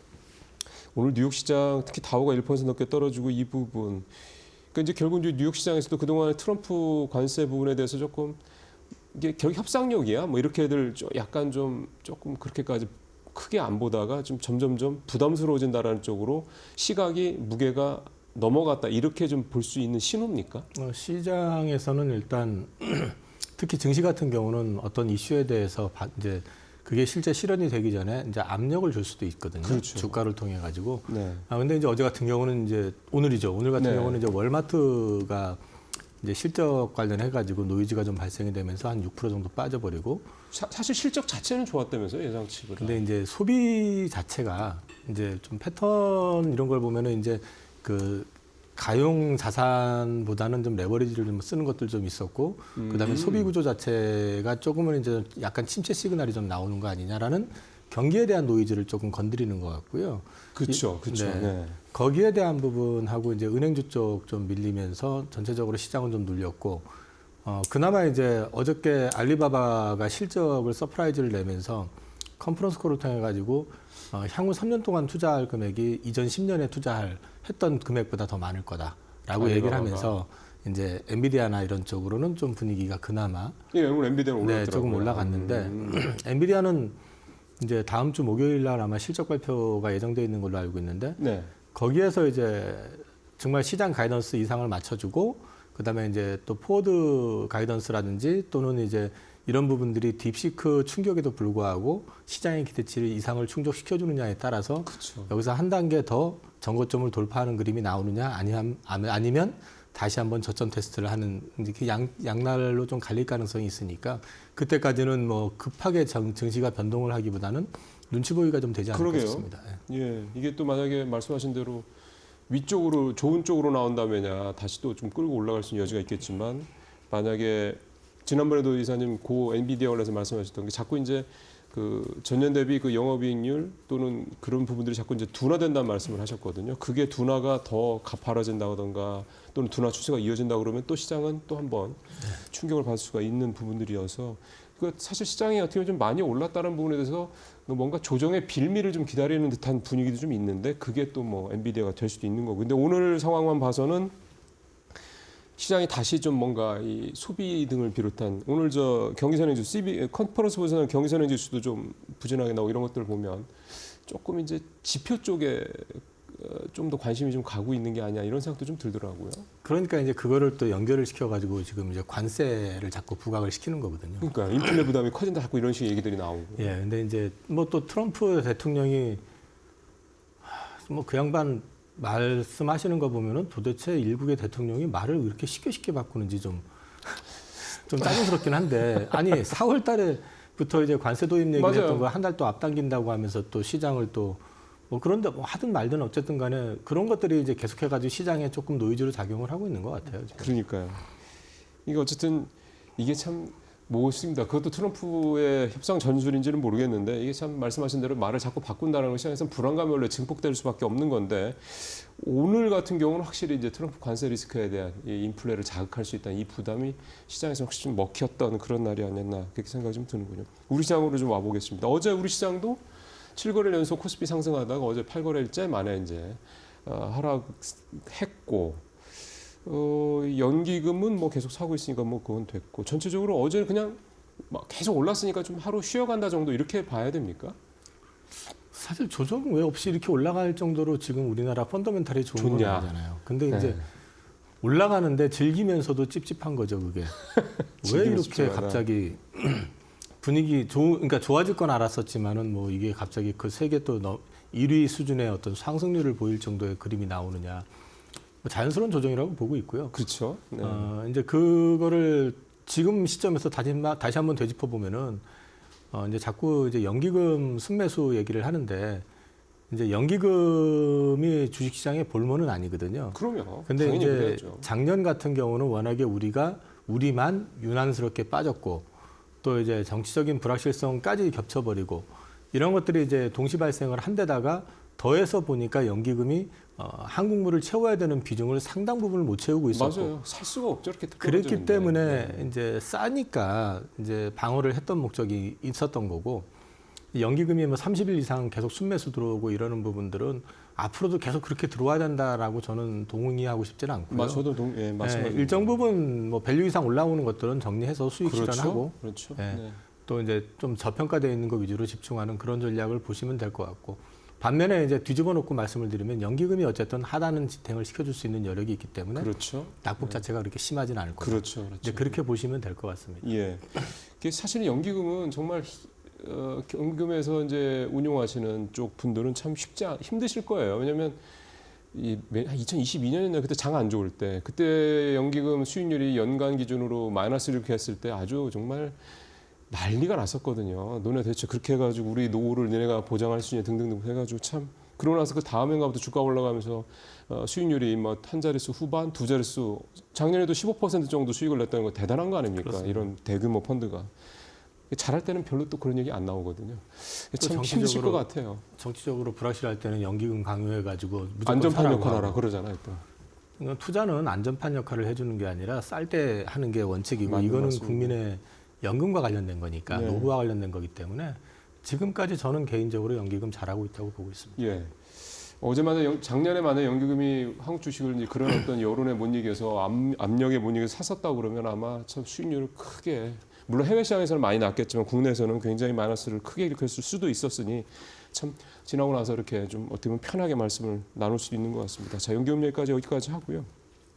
관세 관련돼서 좀 제가 여쭤보고 싶은 게 오늘 이제 신문에 이제 기사에 났던데 그 현대차가 미국 GM 공장에서 현대차를 생산하겠다 이런 얘기가 나와서요. 그래서 제가 기억을 거슬러 보니까 작년에 메리바라 그 GM CEO하고 정인선 회장하고 같이 어떤 뭔가 여러 가지 뭐 이를테면 동맹스러운 어떤 느낌의 여러 가지를 같이 좀 해 나가자, 뭐 전기차부터 뭐 내연기관차 등등등 그런 어떤 MOU 같은 걸 맺었던 기억이 좀 나서 그때 이미 이런 얘기까지 됐었나 생각도 문득 들더라고요. 어느 정도 윤곽은 잡혀 있었죠. 그렇죠. 네, 그러니까 이제 뭐 관세를 매긴다 안 매긴다는 그 당시 이제 얘기할 상황은 아니었지만, 그렇죠. 네. GM하고 현대차가 이제 서로 협업을 할 필요성을 느꼈었던 거는 GM 입장에서는 미국 내에 한 11개 정도 공장이 있는데 가동되지 않고 놀고 있는 캐파가 많았고, 그 다음에 또 한 가지는 이제 GM 브랜드 자체가 가지고 있는 맹점은 전기차 쪽이라든지 이런 쪽에서 그 현대차가 가지고 있는 EGMP 플랫폼과 같은 효율적이면서 첨단화되어 있는 그 시스템 자체가 구축이 안 돼 있기 때문에 그렇죠. 그 부분에 대해서 도움도 좀 필요했고, 현대차 입장에서는 자꾸 돈을 들여가지고 투자만 해가지고 생산 캐파 늘리게 되면은 자동차 시장 자체가 지금 그 캐파가 부족한 건 아니거든요. 그렇죠. 성장 산업은 아니에요. 그렇죠. 그러니까 그런 부분들에 대한 차후에 대한 부담을 좀 덜면서 협업을 하게 되면 또 한 가지 좋아지는 건 뭐냐면 원자재, 부품 소싱하는데 원가 절감 효과도 볼 수 있죠. 네. 그러니까 이제 서로 윈윈 하자는 측면에서 MOU를 작년 하반기에 맺었었고, 이제 자꾸 관세 노이즈가 나오니까 이걸 누군가가 기사를 한 것 같아요.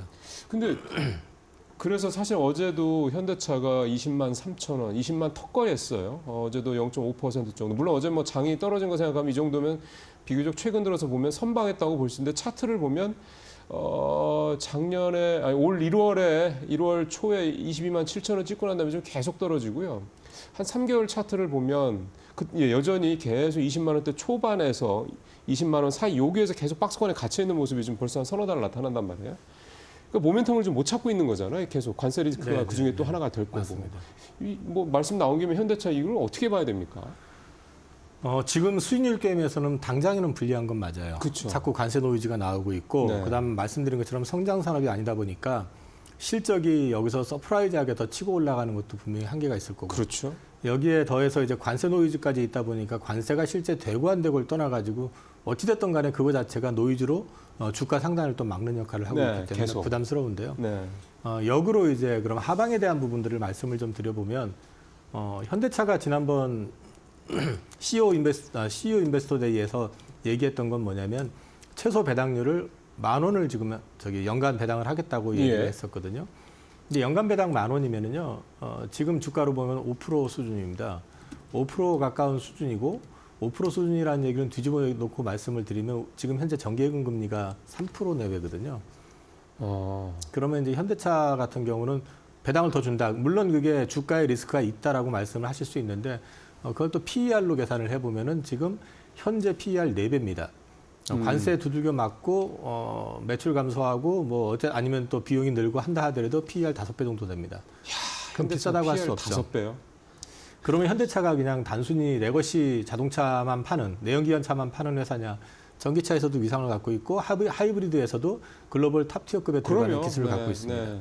그러면 또 지금 현재 가만히 보시면은 글로벌 자동차 업체들 그 생존 경쟁 지금 들어갔잖아요. 예. 당장에 일본도 닛산 합병 이슈 나왔었던 것도 결국은 재무적으로 어려워졌기 때문에 합병을 혼다하고 했던 그렇죠. 거예요. 예. 안 되게 되면은 사실 살아남기 어려운 구조고. 맞습니다. 독일 3사 역시도 공장 폐쇄 지금 진행하고 있는 부분 나오고, 네.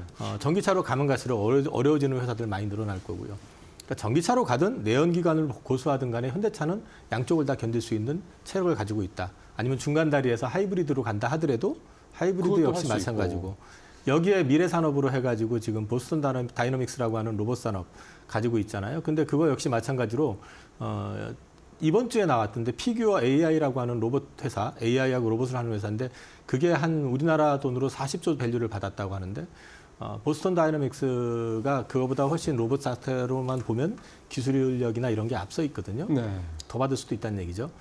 그리고 거기에 더해가지고 자율주행 관련해가지고도 자체적인 것도 할 수 있고요. 좀 전략적으로 이제 본다 그러면 현대차가 만약에 테슬라의 자율주행이 진짜 된다 싶으면 탑재할 수도 있어요. 동시 진행을 할 수 있습니다. 그렇죠. 갖다 쓰면 되는 거죠. 테슬라가 원하는 것도 그 모델이니까. 멀티플로 가게 되면은 테슬라 입장에서도 나쁠 게 없고 그렇죠. 서로 윈윈하는 구조가 될 수 있기 때문에 현대차 같은 경우는 저는 지금 구도에서 너무 고민할 거 없다. 아까 관세 같은 경우도 관세를 두들기면은 더 얻어 터지는 데는 미국 기업들이다. 그렇죠. 예, GM 같은 경우도 국내에서 생산해서 미국으로 넘어가는 게 40만 대가 넘고요. 멕시코 쪽에서 지금 생산해서 넘어가는 것까지 하면 70만 대가 넘습니다. 근데 지금 그 현대차 같은 경우는 그 작년에 이제 준공했던 그 HMMCA 조지아 공장 예. 여기 같은 경우 풀캐파로 들어가게 되면은 실제로 이제 전체 그 미국 내 판매량의 한 60%까지 미국 자체에서 생산이 가능해져요.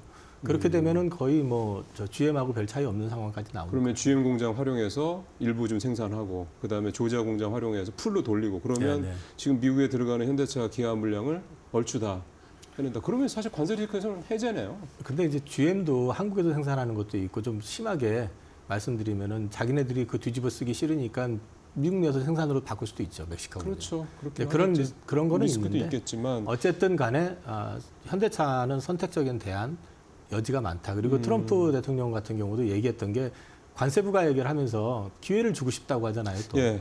그러니까 더 공장 지라는 얘기잖아요.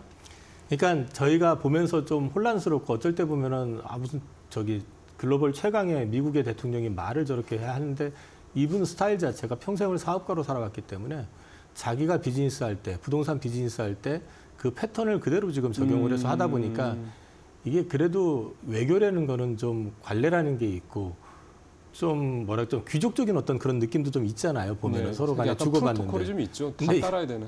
이거는 그거 지금 다 하시는 깨고 거 있는 보면 거니까요. 완전히 저 사업하는 사람들 특히 건설 쪽은 또 더 심한 편이잖아요. 예. 그게. 사실 여기서 뭐 저희가 너무 깊게 들어갈 수는 없지만 최근에 가자지구 우리가 점령해서 하겠다는 얘기, 그다음에 우크라이나 전쟁 종전협상 지금 하고 있는 거 보면 이게 일반적인 외교 관례라든가 이런 거는 사실 다 벗어난 내용들이어서요. 그래서 이제 좀 오히려 당사자들은 굉장히 당혹스러워하고 그러다 보니 미국에 끌려가고 이런 상황인 것 같습니다. 뭐 여기까지만 하고요. 바로 또 우리 시장 얘기로 돌아오겠습니다. 조선주, 방산주. 어제 조선주 굉장히 안 좋았어요. 방산주는 뭐 요즘 최근에 꾸준한데 어제 조선주 급락했던 배경 중에 하나가 뭐 리포트 얘기도 나오긴 하는데 저는 이 공매도 이 부분에 대한 부담이 더 시장에서는 크게 보고 있는 게 아니야 이 생각이 좀 드네요. 3월 30일이면 이제 한 달 정도 남은 거잖아요. 그것도 있고요. 그다음에 앞서 앵커님 브리핑 하시던데 그 후판 가격 관련해 가지고 관세 매긴 것도 또 일정 부분 영향을 줬을 수 있고. 그러면 후판 가격이 좀 더 올라갈 수 있다. 이제 원가가 좀 올라갈 수 있다 그런 그 얘기인 부분이 거죠. 있는 거죠. 아. 그러니까 이제 아. 어저께는 한꺼번에 터진 겁니다. 사실은 이제 그 조선주가 좀 과부하 상태 내지는 좀 과열 상태라는 거는 누구나 다 느끼고 있었던 그러면 부분에서 예. 누가 고양이 목에 방울을 달아주느냐의 문제였는데 거기에 이제 매도 리포트가 나오면서 뭐 보유하지만 사실상 매도 리포트고 그다음에 그 매도 리포트가 나오면서 그 논리 자체가 미국 관련해 가지고 특히 미 군함 관련된 부분들이 너무 과평가돼 있다라고 얘기를 하니까 네. 그 기대감으로 올랐었던 부분들이 있으니까 이제 네. 거기에 대한 반작용이 나왔던 것 같고요. 저는 근데 조선주 관련해 가지고는 뭐 이제부터는 기간 조정 또는 가격 조정도 일부 들어갈 수 있긴 하지만은 뭐 저는 장기적으로 봤을 때는 조선주에 대해서는 여전히 나쁘진 않다. 저도 가열 시그널이다 좀 부담스럽다는 말씀을 드렸었지만 그렇죠. 그렇다고 해가지고 조선주가 끝이다라고 지금 얘기하기에는 너무 업황이 좋습니다. 그러니까요. 작년에 컨테이너선 수주 우리나라 총액이 60억 달러 조금 넘을 건가 하는데 이미 50억 달러를 수주했어요. 2월까지.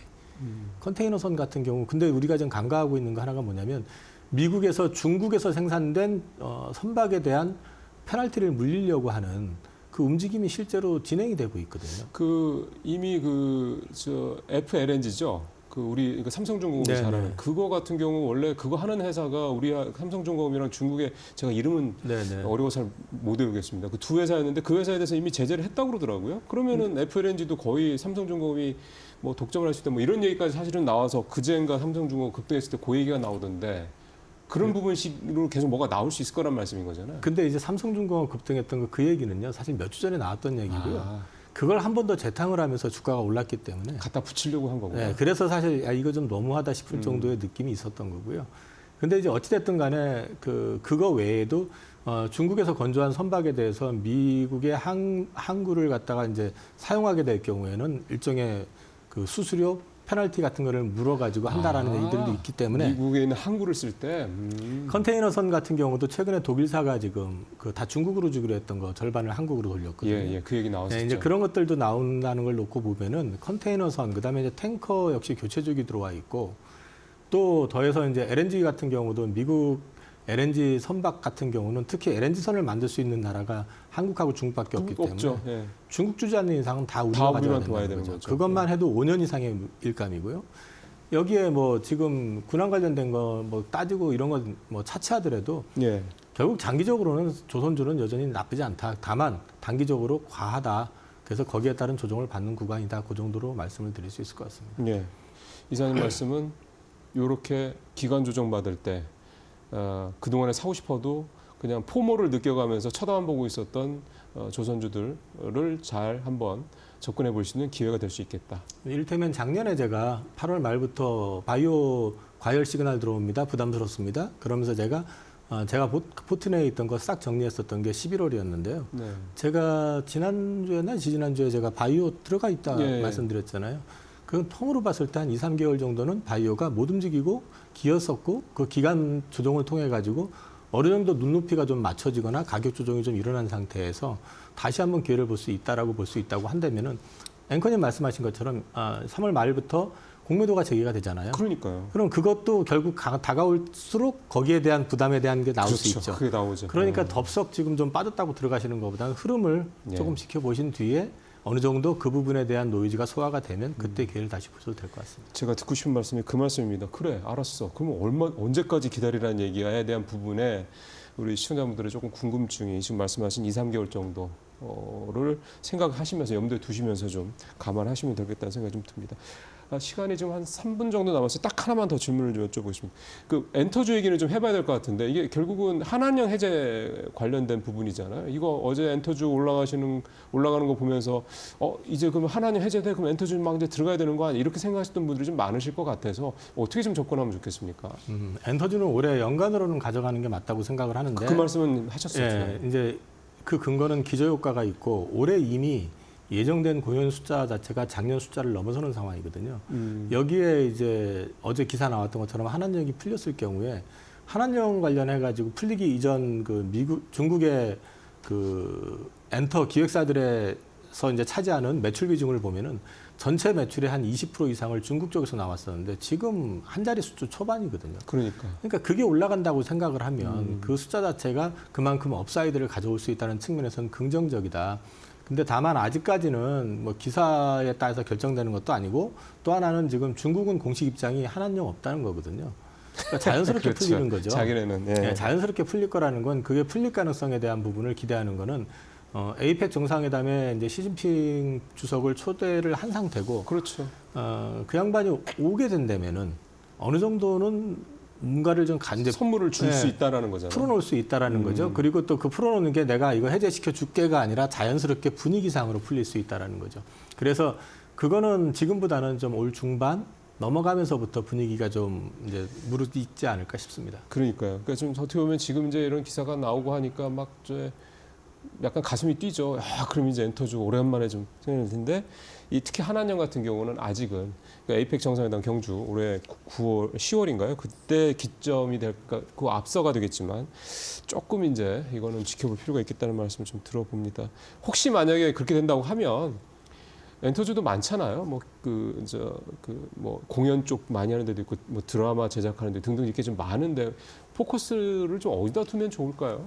좀 4대 기획사는 다 괜찮을 것 같고요. 우선은. 일단 기본적으로. 그 다음에 이제 어제 주가 움직임을 보시면 그 드라마 제작하는 회사 스튜디오 드래곤이 강하게 올리고 키스트 뭐 이런 데 많이 오르더라고요. 근데 이제 일단 스튜디오 드래곤 같은 경우는 이제 우리나라 드라마에서 소위 말해서 그 히트작을 많이 냈던 회사니까 네.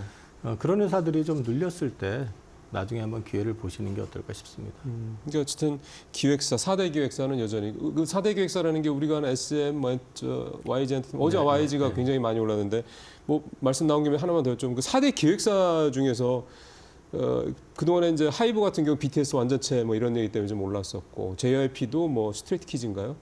참 입에 잘 안 붙습니다만 그 보이그룹 이런 것들 때문에 좀 좋았었고 YG는 결국 블랙핑크라든가 기존 IP들의 다시 이제 어떤 돌아오는 거 이런 부분도 이렇게 봐야 되는 거였나요 어제? 가장 많이 주가가 눌렸었고 실적이 안 좋았었으니까 아. 이제 블랙핑크 공식 활동 그다음에 이제 공연 스케줄 잡히면서 그 부분이 좀 부각이 된 측면이 있다고 보시면 될 것 같습니다. 예, 어제 6만 원까지 좀 올라가서요. 13%나 YG 엔터테인먼트가 올라가는 그런 모습이 좀 나타났습니다.